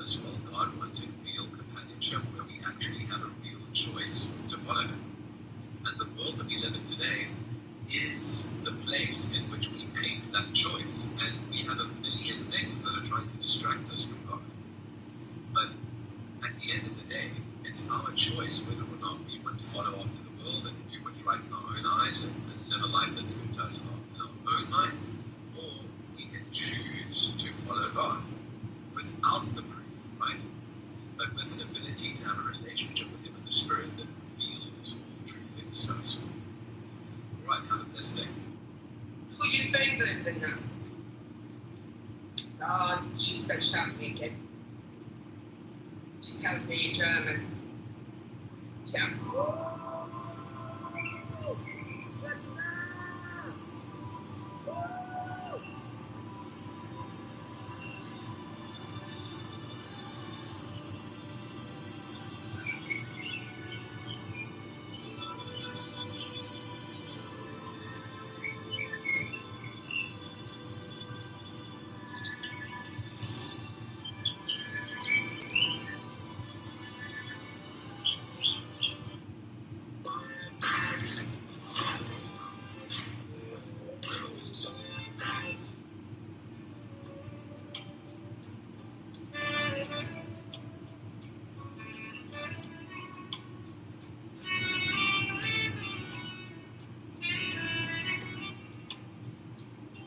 Be careful, they're taking your destiny.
This is the AutoCut tool, and if you're not using it yet, it's got on easy views, reach, and followers. So no worries, I'm about to break it all down for you right here, right now. So make sure you like this video for later, and follow me for more videos on TikTok. Alright, so you're going to tap on that black plus on the bottom of the photos. You see where it says create? Tap on that. Now you're going to click on AutoCut. Next, you're going to grab a few photos from your camera roll. They don't need to be perfect, so don't overthink this part. You could be on vacation, walking your dog, at the gym, whatever it may be. Just pick what works for you and keep it moving. This isn't about the perfect moment right now. It's about getting in on a new feature early and catching that momentum. Now, once you pick your photos, TikTok's going to do all the editing for you. It's going to generate different types of styles for your video. Just choose the one you like. And while all this is going on, TikTok's going to add unique sound to your video. Don't change it. When TikTok assigns the audio, it's usually something that already has traction on the platform. You can ultimately give your video a boost. Now, once you figure out what template style you're going to use, post it to your story. Stories are getting pushed out hard right now, and it's a low competition space with fresh ideas and content. It's super simple, it's super effective. So make sure you try this out today. And remember, like, save this video for later. Follow me for more Instagram on TikTok. I think I finally understand why I was so traumatized by this one episode of The Fairly Odd Parents. In season 4, episode 13, there's this episode called Just the Two of Us, where Timmy wishes that his schoolgirl crush and him were the two last people remaining in the entire world. And low-key, that is so similar to the plot of Obsession, which is a psychological horror. No wonder my child brain just could not condense it. Like, there are some key differences. Instead of the one wish Willow, Timmy has Fairly Odd Parents and an inconceivable amount of wishes. But I personally feel like Timmy has a much harder life than Bear. In that, as we all know, Timmy has the Fairly Odd Parents because his life has reached a certain level of misery, where he's literally granted fairies from the fairy world. One of the factors that is causing the misery is obviously Vicky, his babysitter. She basically beggars everyone. She seems really lovely and sweet and just like the perfect babysitter. But then when the parents go away, she's getting out her axes. She's getting out her flamethrowers. She's confining Timmy to small spaces, which is like crazy to think about. That like we saw Vicky do psychological, physical, and emotional like abuse and almost torture on the level of like war crimes. And so when Timmy uses his wishes, he never gets rid of Vicky, because if he gets rid of Vicky, he loses the Fairly Odd Parents. Then Mr. Crocker, Jimmy's school teacher, has a whole background and lore related to both Fairy World and Timmy's Fairly Odd Parents, Wanda and Cosmo, in that they used to be his when he was a child. In one episode, Timmy even meddles in Mr. Crocker's timeline by time traveling to the past, but all that's relevant in his backstory is, one, he had his memory entirely erased, had a long-lasting effect of severe physical mutations and abnormalities, like his ear sliding to the end of his neck, and the only thing he was able to write down before he lost all of his memory was just fairy godparents exist. He grew up to become a man that is 100% clinically insane and just is also in a position of power over young kids as a school teacher, likes to just fail Timmy and specifically like torture Timmy, and also consistently enacts a bunch of surveillance, espionage, tracking, and just like overarching like Doofenshmirtz plans. But Mr. Crocker is what you get if Doofenshmirtz had a bone of dastardly intent in his body. Like an example, when Mr. Crocker realized that Timmy had the ability to read minds, he concocts a fake party to which he gets all the kids at the party to think really chaotic and awful things to mentally torture Timmy. Another example is when he gets Timmy trapped in the internet by releasing this like virus and nearly kills Timmy. But I genuinely think Mr. Crocker sees himself like Poppy sees being a vampire slayer. And the elephant in the room of Timmy Turner is that this didn't all occur because of the fact that his parents are incredibly neglectful and aren't even in the slightest bit concerned about his well-being at any point. And so Wanda and Cosmo aren't just Timmy's Fairly Odd Parents, they're also his parents, and he's kind of part of the family tree. And it's like the world Timmy's godparents came from isn't so peachy. You know, it's run through a military dictatorship with the supreme ruler. And I guess my overall point is I really wanted to explain the lore around Timmy's wishes. They cannot rid him of his largest source of suffering, because then he loses his family, his true family. And as bad as Mr. Crocker is, he is somehow able to get ahead of a lot of the wishes that Timmy makes and turn those wishes into Timmy's misery. And this world is written with such airtight understanding of both the rules of the reality of Timmy's world, the reality of the fairies' world, the reality of wishes, as well as the context and the people that exist. Now, throughout the first 3 seasons, you're on Timmy's side, and you believe just around the bend there's a wish that's going to solve not his misery, of course not his misery, but the absence. Yeah, Timmy's got AJ and Chester, but he's also literally got fairy godmothers that can grant him any wish he can conceive of. So why has he not been able to elevate his life in a way that gives him some kind of gain? And prior to this episode, that focus was always solidified around Trixie from Timmy. But I think what's the most important element to kind of note is that it wasn't just because she was very beautiful, very popular, very wealthy, but because Timmy felt like he kept seeing indicators that that was her mask, and inside of that mask was a girl that really had a lot of similar interests and hobbies and passion. And her rejection of him was due to him being unpopular and her having a social status she needed to maintain. And when he made a wish to become a girl and became her friend, she admitted as such to, I had to go and double check the title, Samantha. Also, there would be little glimmers, like when her popular friends weren't looking, or when Timmy showcased a lot of like positive qualities like courage or honesty, or like did something unexpected, she'd often reward that with genuine interest. So when Timmy made the wish, like that it was just him and Trixie alone in the world and no one else existed anymore, he wasn't quite coming from the same position of being like, I wish she loved me more than anyone else in the entire world, in viewing it from an intrinsically selfish perspective. Because one, Bear's a grown adult and he had multiple chances to be rejected by her and either process that, move on, but still value the fact that he has a really great friend that does love and care about him, or be accepted. And so I guess the craziest thing is that like Nikki was acting the way she was acting because she was cursed and she had her autonomy taken away. And I guess in a cartoon children's show, it was crazy that they were like, okay, so you take Trixie, this popular girl that said like the world revolved around her, but also knows that she, to some extent, must operate a certain way to keep her standing. You take her away from that and place her in total isolation. What occurs, her mind immediately breaks. Like as a viewer, I'm set up to think that this dynamic's going to occur in the same way that Timmy Turner thinks it's going to occur. And I feel like a good example is Passengers, where a guy wakes up a girl on a spaceship that he thinks is really hot and basically damns her to spend the remaining years of her life in total isolation with just him as his romantic partner, and it's a romantic comedy. And it's like an obsession where at first it's all fun and games, but even when they're having fun riding around on go-karts, like the very world that they're in and the complete emptiness and isolation makes it feel like a zombie movie. And so then when Trixie breaks and becomes fiercely codependent, as well as just consistently trying to force Timmy to make up the people lost that were around her, like being like, tell me I'm pretty, and needing him to like physically with his volume and with his care back be on par with the social hierarchy she was modeling herself around, to where in which Timmy breaks up with Trixie pretty quickly, and he's like, nah. And there was something about that that really bothered me, but obviously as a child I didn't really have the capacity to explore it. But now, on the back of all the obsession discourse, I realized it was because, Timmy took Trixie out of the very environment that at the beginning of the episode he kept trying to create, an environment to where he would be an option of a person she'd want to date. And when Timmy got rid of all the boys in the school, a French exchange student ended up dating Trixie. When he got rid of all the boys in the world, an alien ended up dating Trixie. And so he quickly realized that if he eradicated everyone, then he'd be an option, only if he was the only option, which is still different from making someone love you more than anyone else in the entire world, because that's controlling their heart. But then when he placed her in a position where she was choosing him, the level of madness that the situation itself created led him to immediately break up with her, like 5 minutes of experiencing Neander toxic Trixie. And then she begins to descend onto him with a supervillain level of competency, intelligence, and ability to construct technological infrastructure, which is, I feel like, a plot hole for another day. Or is it an iceberg? That leads to the overall conclusion that Timmy likes Trixie for the very reason that there is no wish that can gain her affection without disastrous cost. She is the girl that the society that has ostracized Timmy and just known immediately that there's something inherently wrong with him puts girls like Trixie up on a pedestal. The elements of personhood he sees behind the popularity and the wealth are the very elements that allow her the medical admission to perform in a way that is viewed as authentic. Every positive expression from those around her that she's amazing, beautiful, and doing well is her personhood whispered back to her.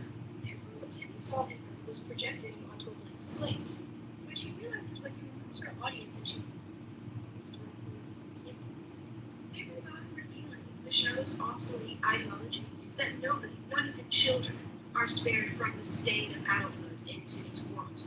Which is why Timmy's fate is becoming Mr. Crocker, because this infrastructure around him of power, performance, status, hierarchy, cruelty, apathy, and selfishness, the show almost emphasizes that that is the adult world, and there's no safe space within it to be a child, which is why, having the wishes from the fairy godparents, Timmy is able to subvert his reality and have childhood again, which is what protects his soul in that when Trixie gets scared, he wishes for everything to go back to normal. A child is protected from true consequence in a way that an adult is not.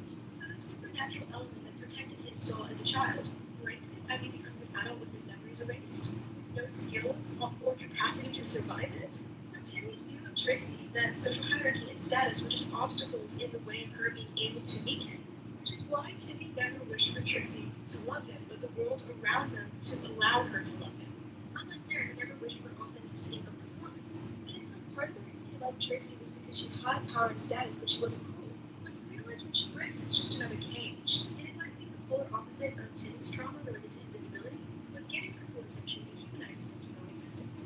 There's a new move on TikTok that barely anybody is using it, and you want to get in on this one early. So here's what you're going to do. Open up your TikTok, hit that black plus sign, but don't record anything here. Instead, you're going to tap create and then choose auto. Now you're going to want to grab like 3 or 4 random photos or videos or a combination of both from your camera roll, but don't ever think this, okay? This could be anything like you walking your dog, you drinking your morning coffee, you out at the pool. It really doesn't matter.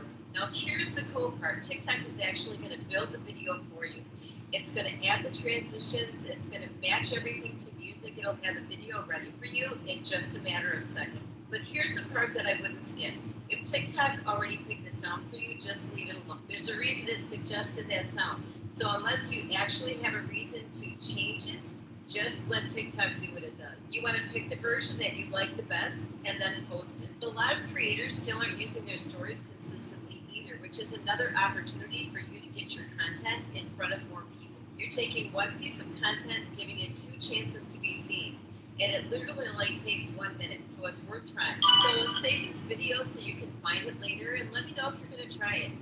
Keep creating, and I'll see you on the FYP. Motherhood won't always be smooth sailing. Baby blues can happen, but sometimes it's more. Postpartum depression, or PPD, is a treatable medical condition. Ask about Zurzuvae, the first and only FDA-approved pill for postpartum depression. If diagnosed with PPD, ask your doctor if 14-day Zurzuvae could help.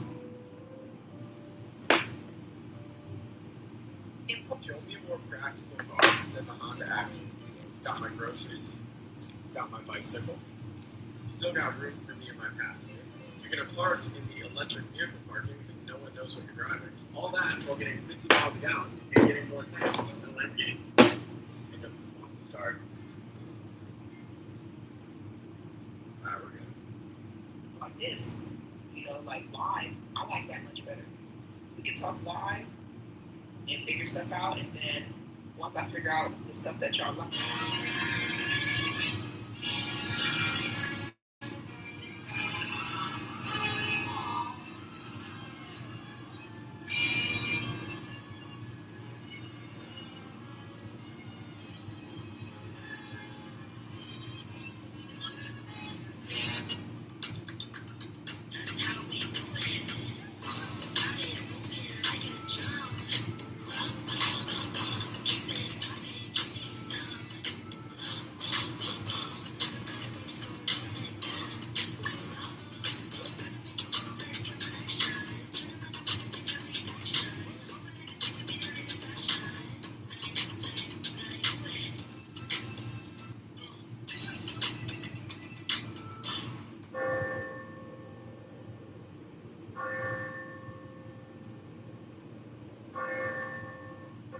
Okay, I'm just leaving the police station.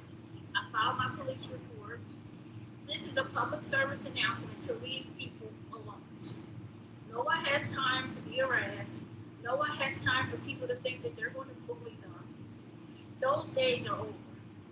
The people get to freely bully me and harass me for no reason.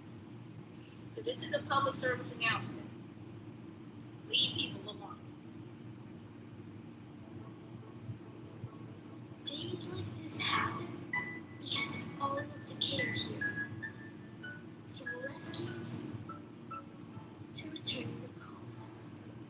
Dive in and see.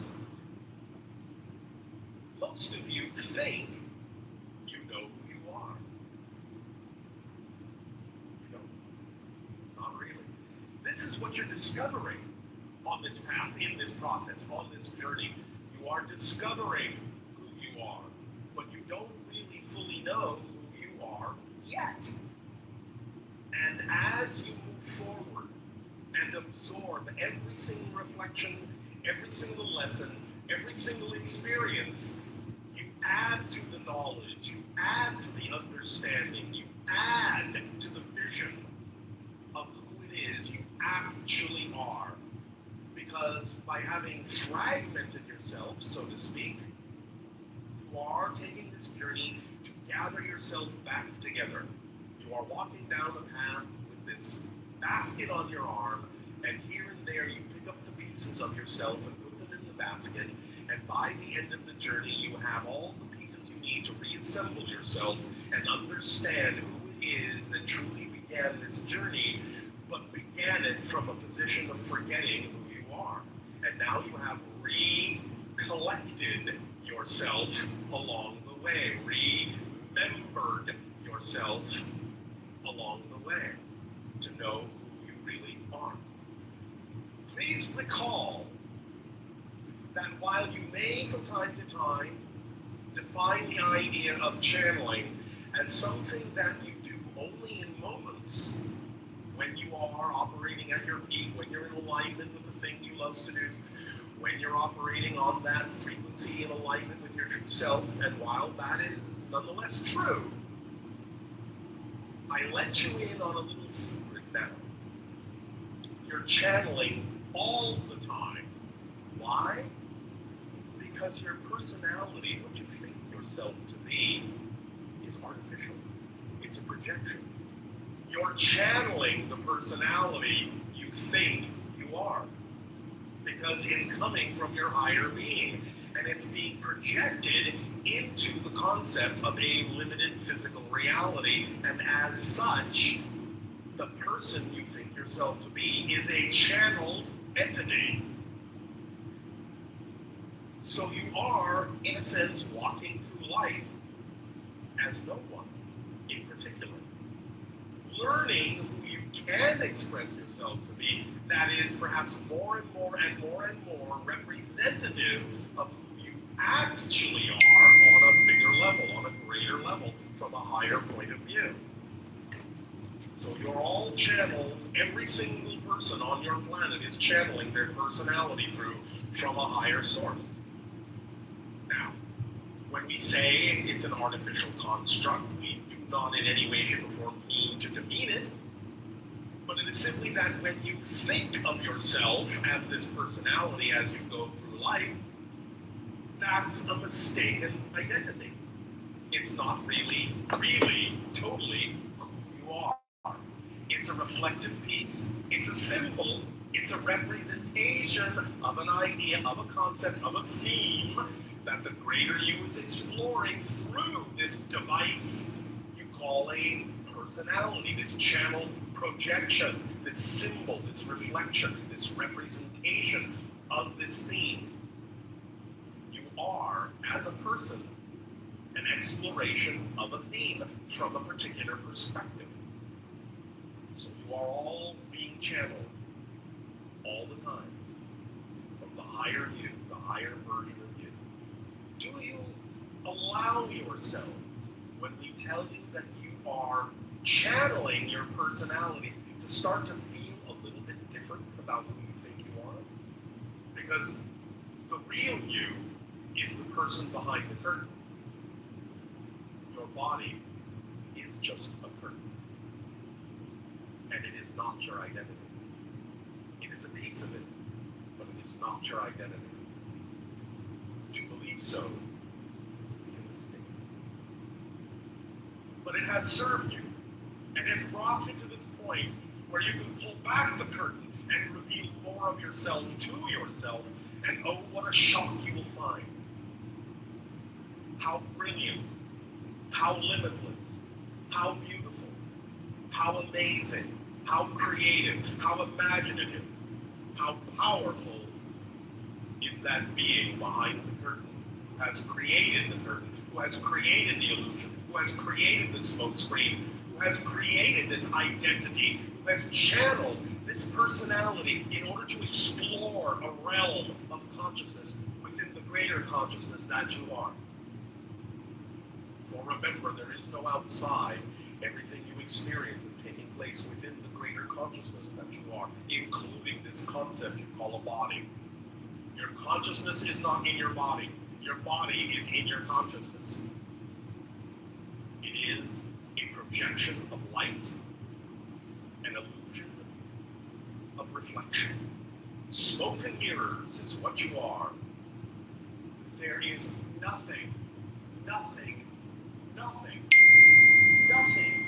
more important than what's happening now. Nowhere else you need to be. Nothing else that needs to happen that can ever be more important than what's happening now.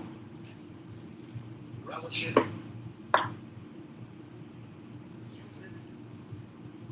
Rejoice in it. Be grateful for it. Appreciate it. Love it. Love yourself enough to do so. Everything will change. But you can't insist that it must. Otherwise, you're making your happiness conditional on the outside change, instead of just saying, I will be happy no matter what's going on outside, because I know that what's going on outside is just for my benefit as a reflective illusion. And on the outside includes what's on the inside of the physical body. It can. Very often it will. But you don't always know exactly what the symbol represents. That's why it can be not to your advantage to make assumptions about what you think it means or represents. Let it show you what it represents by really investigating it in the most positive way. Because it could be serving a tremendous positive purpose that you are simply completely unaware of at this point in your life. Maybe somewhere down the road you might look back and go, oh, I get it. That's what that was for. I see now. It may not even be just about myself. It may have been a lot about what other people related to me about by this happening. And it served them too. And I was willing to do that. How strong am I? How loving am I to have done that for them? You never know. You can't always know what kind of an impact what you're going through might have on other people and how it may serve them as well as it serves you.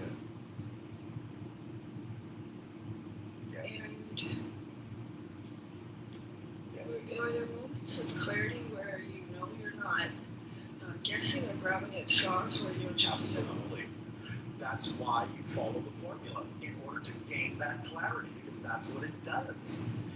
As you act on your passion to the best you're able, no insistence or assumption about the outcome, and stay in a positive state no matter how things look, it accelerates your energy. It uplifts, upgrades your vibration. And when you upgrade your vibration, you become more sensitively aware of all of the reasons things are happening, because you can see the structure of existence and you can see the relationship of those things, and you can understand more clearly why they're happening that way. That's what it does. The formula does everything.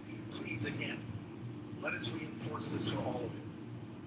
This formula, the tools in the kit, the idea of remaining in the positive state of being no matter how things look, this is not a philosophy.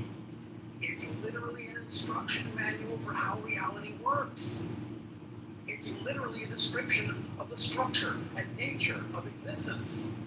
It's not just a set of nice ideas.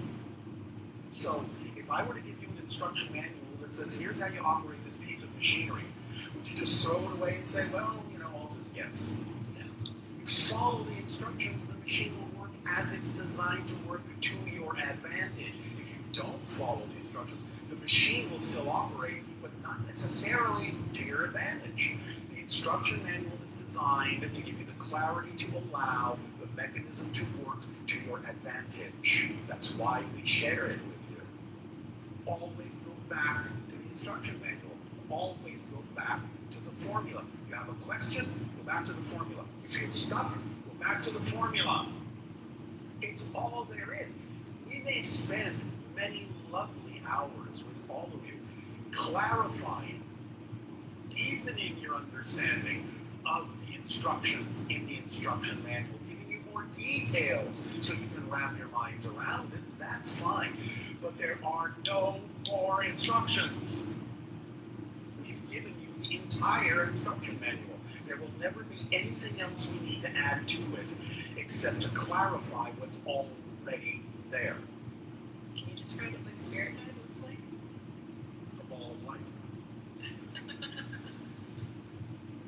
Most spirits don't necessarily take any particular form. They usually appear as forms of light. Will that do?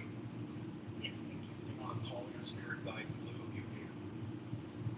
I've been using this idea to try to prove to myself that spirituality is real by having other people, like 3C spirit guides, describe mine to me and then hearing their answers.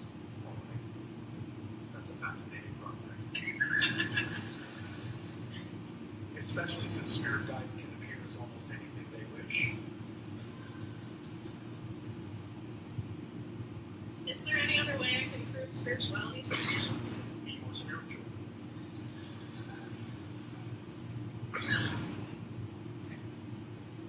Why do you need to prove spirituality? I'm afraid that I will be duped, By what? that I will have chosen the wrong path for myself and will then be.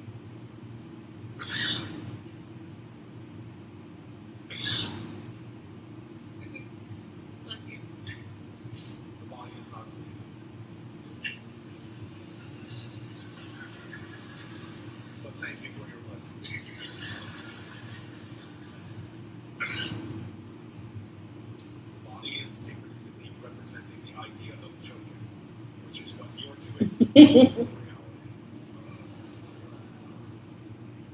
Suffocating. The idea is you are a spirit. Are you afraid that you will not continue after you die? Is that why you're trying to prove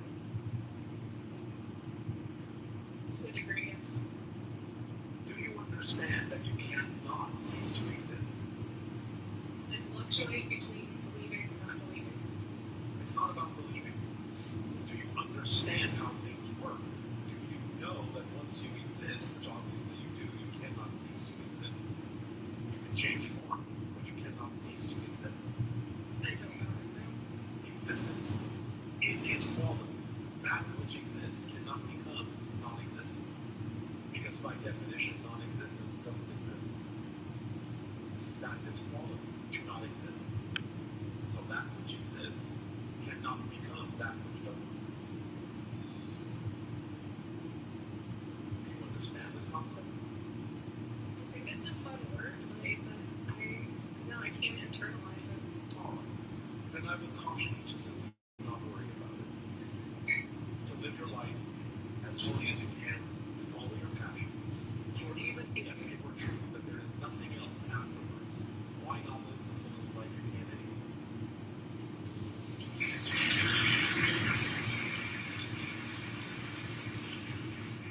What?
I think relaxing is a foreign concept to you guys because I keep doing it. What are we doing? Relax.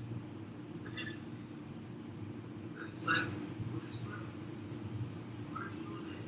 Like, man, so confused by it. Like, yeah, this is what it looks like to whoever you want. This is what it looks like to relax. Relaxing doesn't just mean like,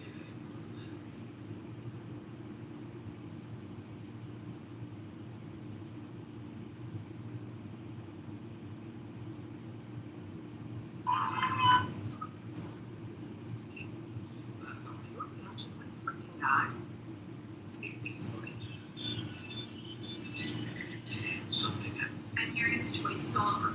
The window. Most women would bring sexually abuse. Somebody gonna get yeah. I have a message. Right now, we have 46 New Yorkers who have tested positive for Legionnaires. As of this time, there have been no New Yorkers who have lost their. Y'all are never gonna be able to get this pure.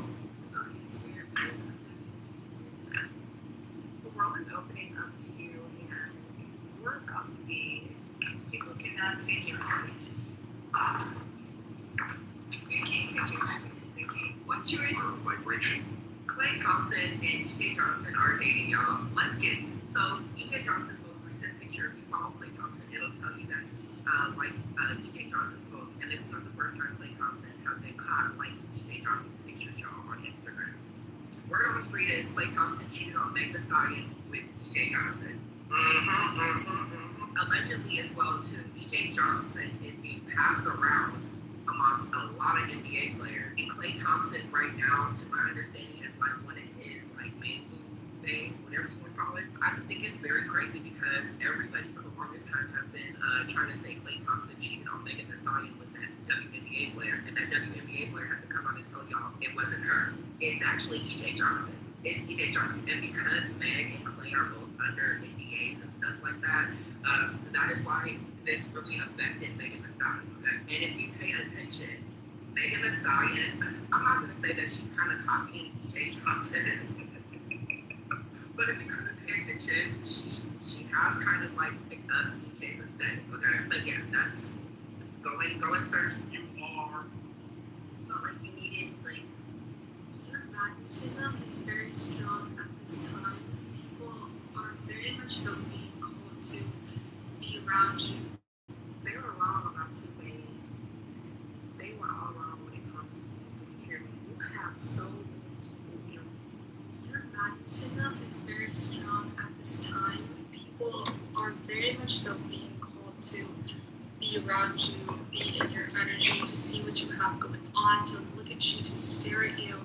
Because whatever it is that you are bringing in next, or the person that you are stepping into in your life currently, is someone that you may have told people you were going to do, or that you were going to accomplish, or even an energy within you directed yourself and said, this is going to happen. I know that this is going to be my reality, and now it's happening, now it's occurring, or it's going to be occurring very soon.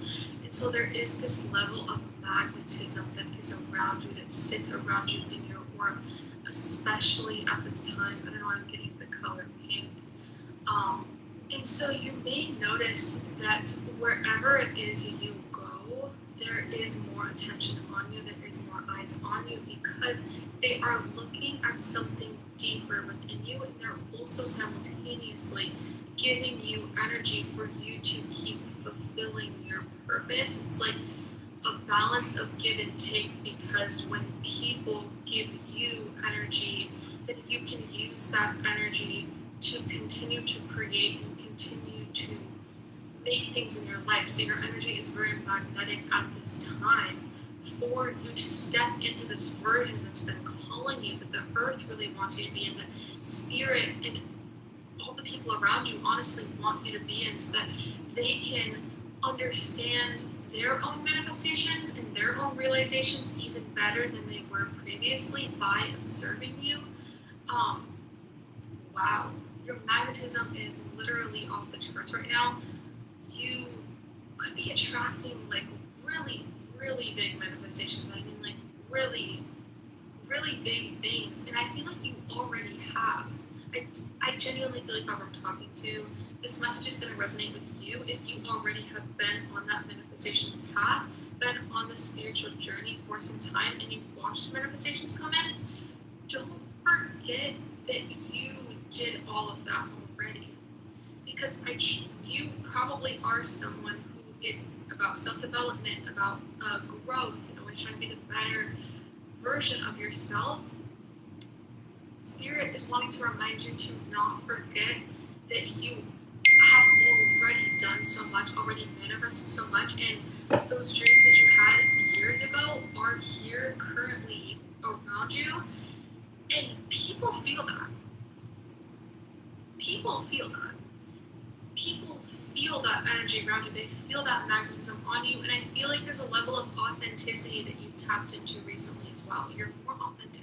You're more true to yourself with what it is you do. There's less labels. Maybe you're not defining yourself as much. That's such a beautiful thing. And that's why you're becoming more magnetic, because you're becoming more like mainstream in a sense to where more people can understand you because you're not as defined. But it's very beautiful because it allows for more people to observe you and, first of all, give you their energy. So, like I was talking about, you can keep recycling and keep creating and doing your thing.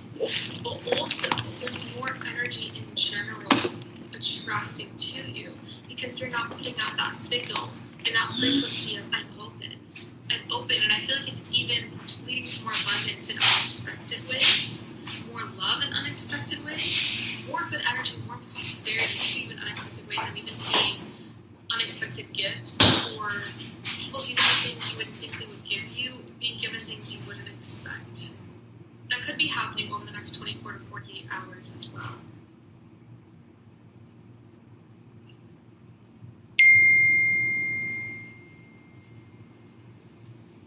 You're truly sitting in this energy of a magnet, of magnetism, because of the way that you've opened up.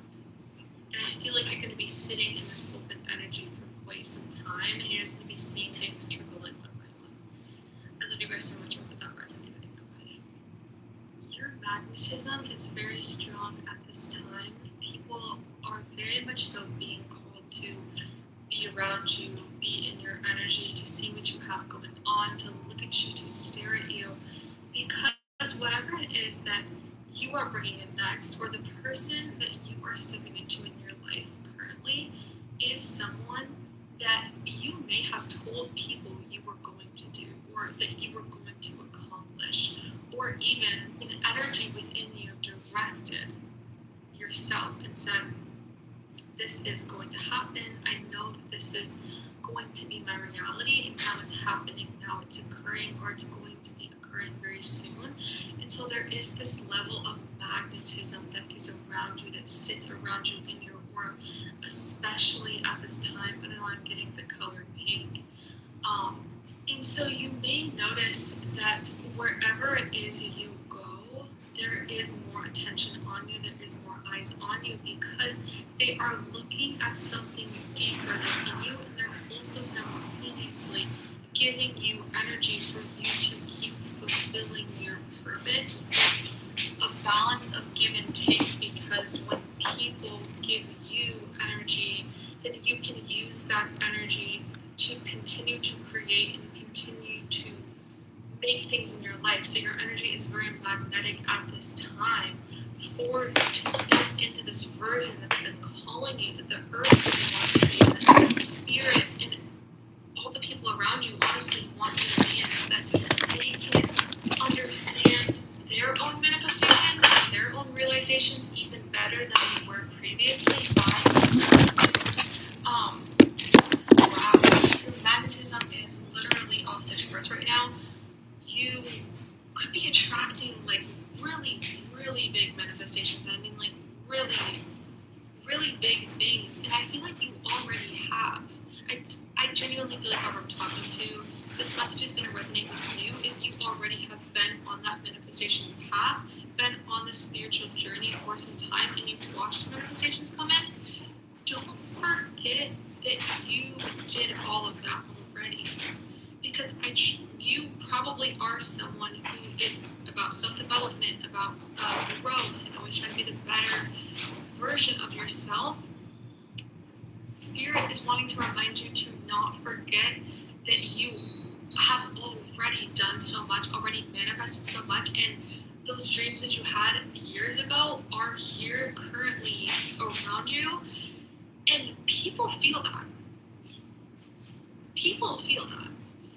People feel that energy around you. They feel that magnetism on you, and I feel like there's a level of authenticity that you've tapped into recently as well. You're more authentic. You're more true to yourself with what it is you do. There's less labels. Maybe you're not defining yourself as much. That's such a beautiful thing. And that's why you're becoming more magnetic, because you're becoming more like mainstream in a sense to where more people can understand you because you're not as defined. But it's very beautiful because it allows for more people to observe you and first of all give you their energy. So like I was talking about, you can keep recycling and keep creating and doing your thing. But also there's more energy in general attracting to you because you're not putting out that signal and that frequency of I'm open. I'm open, and I feel like it's even leading to more abundance in unexpected ways, more love in unexpected ways, more good energy, more prosperity to you in unexpected ways. I'm even seeing unexpected gifts or people giving you things you wouldn't think they would give you, being given things you wouldn't expect. That could be happening over the next 24 to 48 hours as well.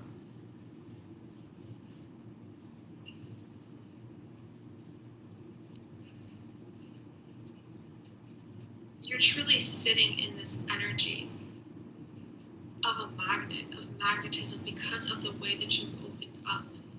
And I feel like you're going to be sitting in this open energy for quite some time, and you're just going to be seeing things trickle in one by one. I love you guys so much. I hope that resonated in a way. Your magnetism is very strong at this time. People are very much so being called to be around you, be in your energy, to see what you have going on, to look at you, to stare at you. Because whatever it is that you are bringing in next, or the person that you are stepping into in your life currently, is someone that you may have told people you were going to do, or that you were going to accomplish, or even an energy within you directed yourself and said, this is going to happen. I know that this is going to be my reality, and now it's happening, now it's occurring, or it's going to be occurring very soon. And so there is this level of magnetism that is around you, that sits around you in your aura, especially at this time. I don't know why I'm getting the color pink. And so you may notice that wherever it is you go, there is more attention on you, there is more eyes on you, because they are looking at something deeper within you, and they're also simultaneously giving you energy for you to keep fulfilling your purpose. It's like a balance of give and take, because when people give you energy, then you can use that energy to continue to create and continue to make things in your life. So your energy is very magnetic at this time for you to step into this version that's been calling you, that the earth really wants you to be in, that spirit and all the people around you honestly want you to be in, so that they can understand their own manifestations and their own realizations even better than they were previously by observing you. Wow, your magnetism is literally off the charts right now. You could be attracting like really, really big manifestations. I mean, like really, really big things. And I feel like you already have. I genuinely feel like whoever I'm talking to, this message is going to resonate with you if you already have been on that manifestation path, been on the spiritual journey for some time, and you've watched manifestations come in. Don't forget that you did all of that already.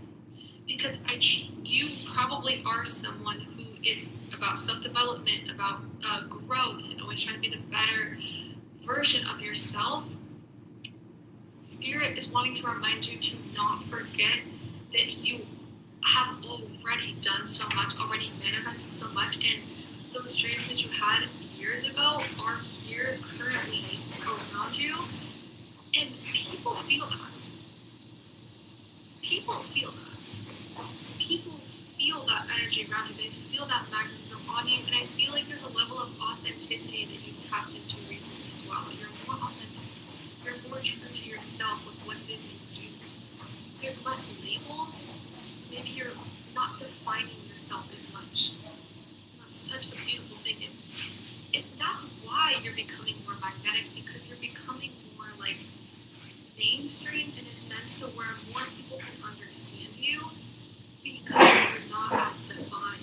But it's very beautiful because it allows for more people to observe you and first of all give you their energy. So like I was talking about, you can keep recycling and keep creating and doing your thing.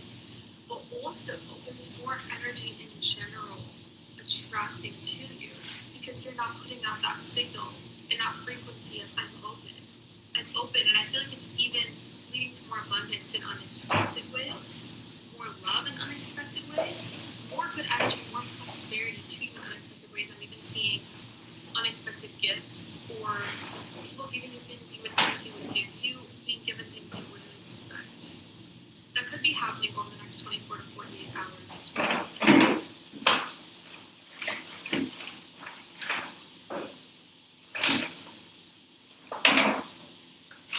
You're truly sitting in the energy of alignment, of magnetism, because of the way that you're open up.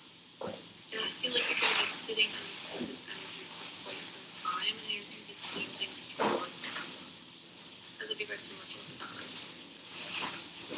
Your magnetism is very strong at this time. People are very much so being called to be around you, be in your energy, to see what you have on, to look at you, to stare at you.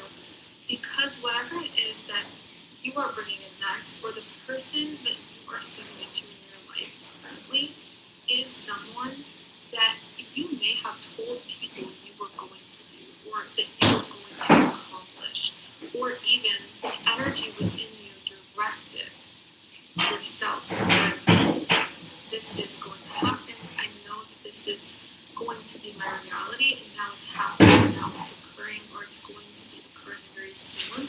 And so there is this level of magnetism that is around you, that sits around you in your aura, especially at this time. I know I'm getting the color pink. And so you may notice that wherever it is you go, there is more attention on you, there is more eyes on you, because they are looking at something deeper within you, and they're also simultaneously giving you energy for you to keep fulfilling your purpose. It's like a balance of give and take, because when people give you energy, then you can use that energy to continue to create and continue to make things in your life. So your energy is very magnetic at this time for you to step into this earth that's been calling you, that the earth really wants you to be in, that spirit and all the people around you honestly want you to be in, so that they can understand their own manifestations and their own realizations even better than they were previously by observing you. Wow. Your magnetism is literally off the charts right now. You could be attracting like really big manifestations. I mean like really big things. And I feel like you already have. I genuinely think this message is going to resonate with you if you already have been on that manifestation path, been on this spiritual journey for some time, and you've watched manifestations come in.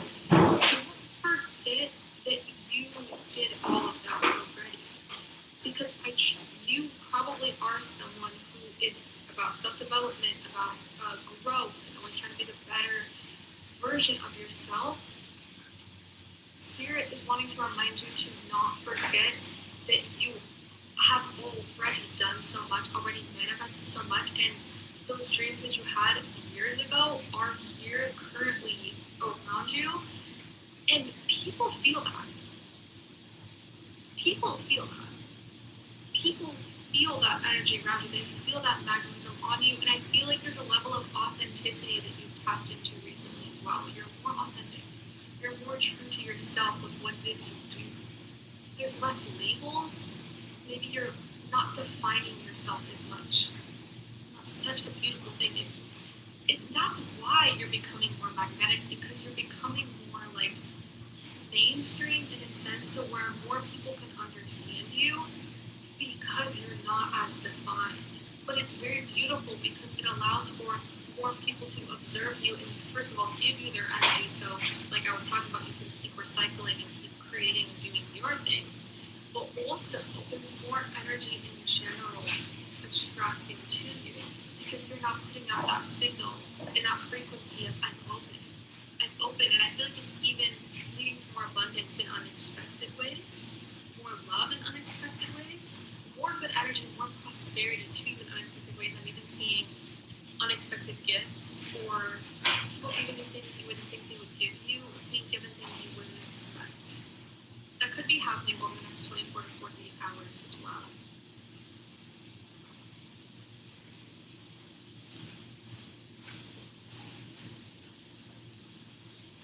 You're truly sitting in this energy of a magnet, of magnetism, because of the way that you open up.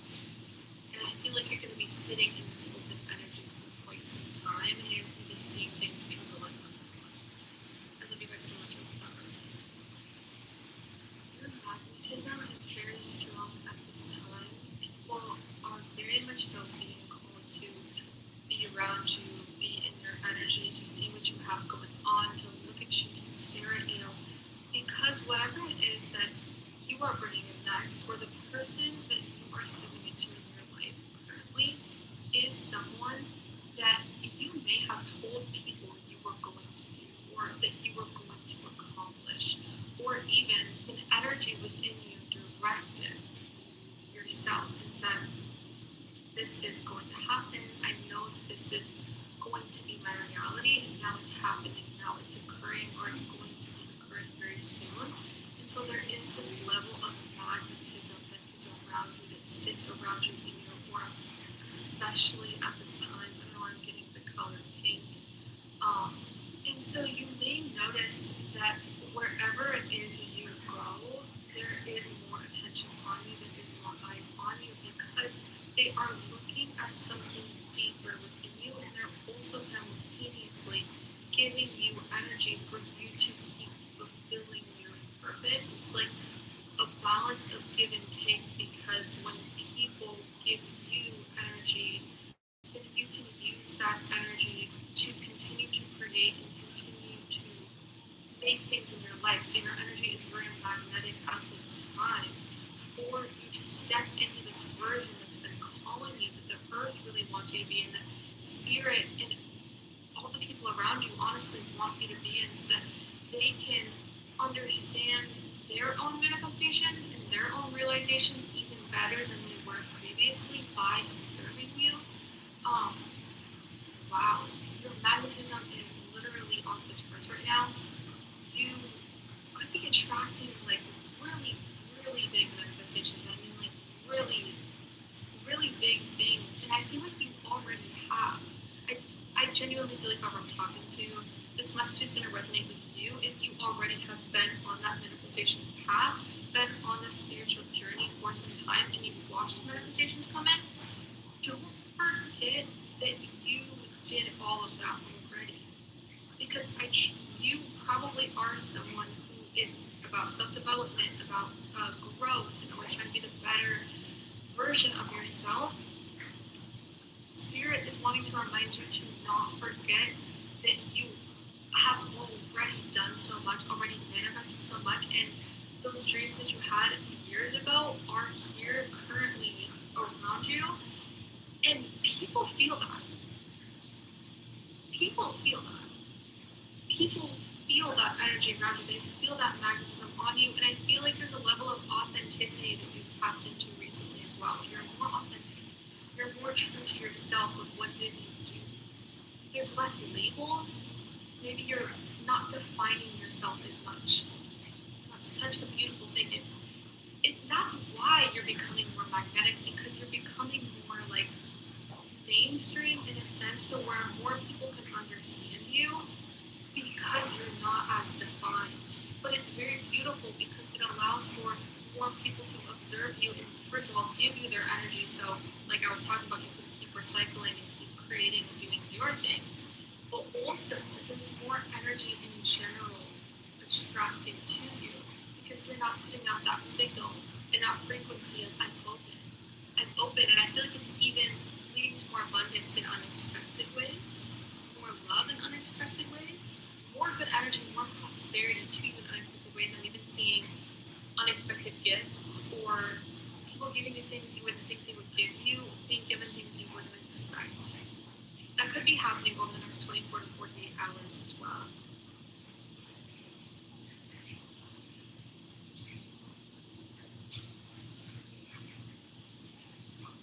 You're truly sitting in this energy of a magnet, of magnetism, because of the way that you open up. And I feel like you're going to be sitting in this open energy for quite some time, and you're going to be seeing things trickle in on that one. I love you guys so much. I love the numbers. Your magnetism is very strong at this time.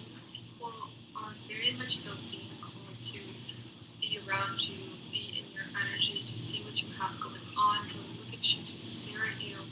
Because whatever it is that you are bringing in next, or the person that you are stepping into in your life currently, is someone that you may have told people you were going to do, or that you were going to accomplish, or even an energy within you directed yourself and said, this is going to happen. I know that this is going to be my reality, and now it's happening, now it's occurring, or it's going to be occurring very soon.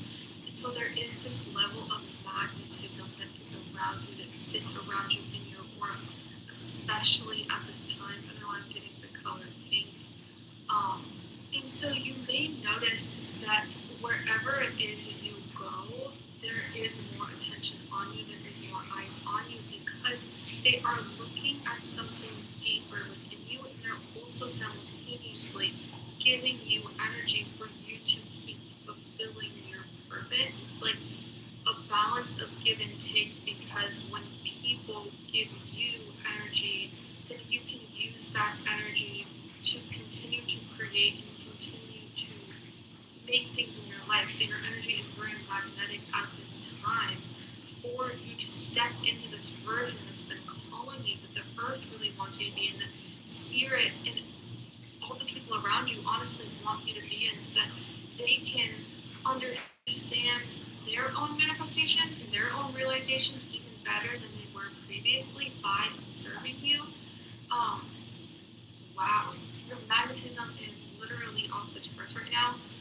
You could be attracting like really, really big manifestations. I mean, like really, really big things. And I feel like you already have.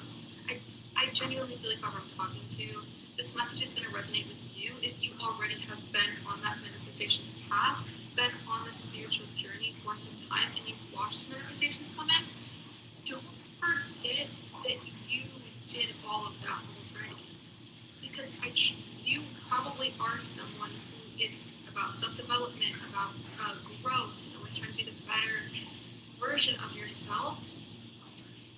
Spirit is wanting to remind you to not forget that you have already done so much, already manifested so much, and those dreams that you had years ago are here currently around you, and people feel that.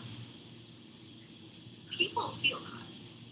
People feel that energy around you. They feel that magnetism on you, and I feel like there's a level of authenticity that you've tapped into recently as well. You're more authentic. You're more true to yourself with what it is you do. There's less labels. Maybe you're not defining yourself as much. That's such a beautiful thing. And that's why you're becoming more magnetic, because you're becoming more like mainstream in a sense to where more people can understand you, because you're not as defined. But it's very beautiful because it allows for more people to observe you and, first of all, give you their energy. So, like I was talking about, you can keep recycling and keep creating and doing your thing. But also, there's more energy in general attracting to you, because you're not putting out that signal and that frequency of I'm open. I'm open, and I feel like it's even leading to more abundance in unexpected ways, more love in unexpected ways, more good energy, more prosperity to even unexpected ways. I'm even seeing unexpected gifts or people giving you things you wouldn't think they would give you, being given things you wouldn't expect. That could be happening over the next 24 to 48 hours as well.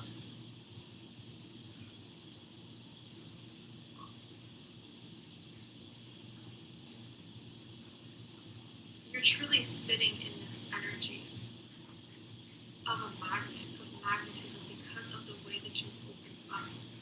And I feel like you're going to be sitting in this open energy for quite some time, and you're going to be seeing things trickle in one by one.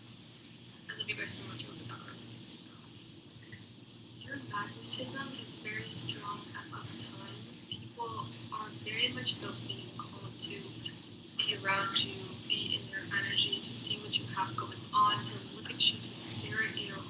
Because whatever it is that you are bringing in next, or the person that you are stepping into in your life currently, is someone that you may have told people you were going to do, or that you were going to accomplish, or even an energy within you directed yourself and said, this is going to happen. I know that this is going to be my reality, and now it's happening, now it's occurring, or it's going to be occurring very soon. And so there is this level of magnetism that is around you, that sits around you in your aura, especially at this time. I know I'm getting the color pink. And so you may notice that wherever it is you go, there is more attention on you, there is more eyes on you, because they are looking at something deeper within you, and they're also simultaneously giving you energy for you to keep fulfilling your purpose. It's like a balance of give and take, because when people give you energy, then you can use that energy to continue to create and continue to make things in your life. So your energy is very magnetic at this time for you to step into this version that's been calling you, that the earth really wants you to be in, the spirit and all the people around you honestly want you to be in, so that they can understand their own manifestations and their own realizations even better than they were previously by observing you. Wow, your magnetism is literally off the charts right now. You could be attracting like really, really big manifestations. I mean, like really, really big things. And I feel like you already have. I genuinely feel like whoever I'm talking to, this message is going to resonate with you if you already have been on that manifestation path, been on this spiritual journey for some time, and you've watched manifestations come in. Don't forget that you did all of that already. Because you probably are someone who is about self-development, about growth, and always trying to be the better version of yourself. Spirit is wanting to remind you to not forget that you have already done so much, already manifested so much, and those dreams that you had years ago are here currently around you, and people feel that. People feel that. People, they were wrong about you, babe. They were all wrong when it comes to you. Do you hear me? You have so many people in regret right now when it comes to you. I don't know what it is that God is currently doing in your life, but people are saying that they can feel it. There's this undeniable shift when it comes to you, and it was all a part of God's plan. Do you hear me? That energy of God will put you back together in front of the people that broke you. It's so freaking real. So many people have learned some life lessons when it comes to you. You can never judge a book by its cover, because a lot of people judge you as you are a freaking angel. You are an angel. And people are realizing that. They realize how much of a blessing you were in their lives. Do you hear me? They know they're not going to get this back. They know they're not going to run into somebody like you ever again. And a lot of them feel like access is just denied. Okay, well, you have the badge for sure. You include your energy that you're no longer focused on people and things that don't give you peace. And that's showing. You are focused on yourself improvement. Showing. You got a lot of people in their feelings. This lesson that they have to learn is part of their karma for sure, but it's also for them to grow, for them to. I really hope y'all know that they're on. Look, yeah, just somebody who's like.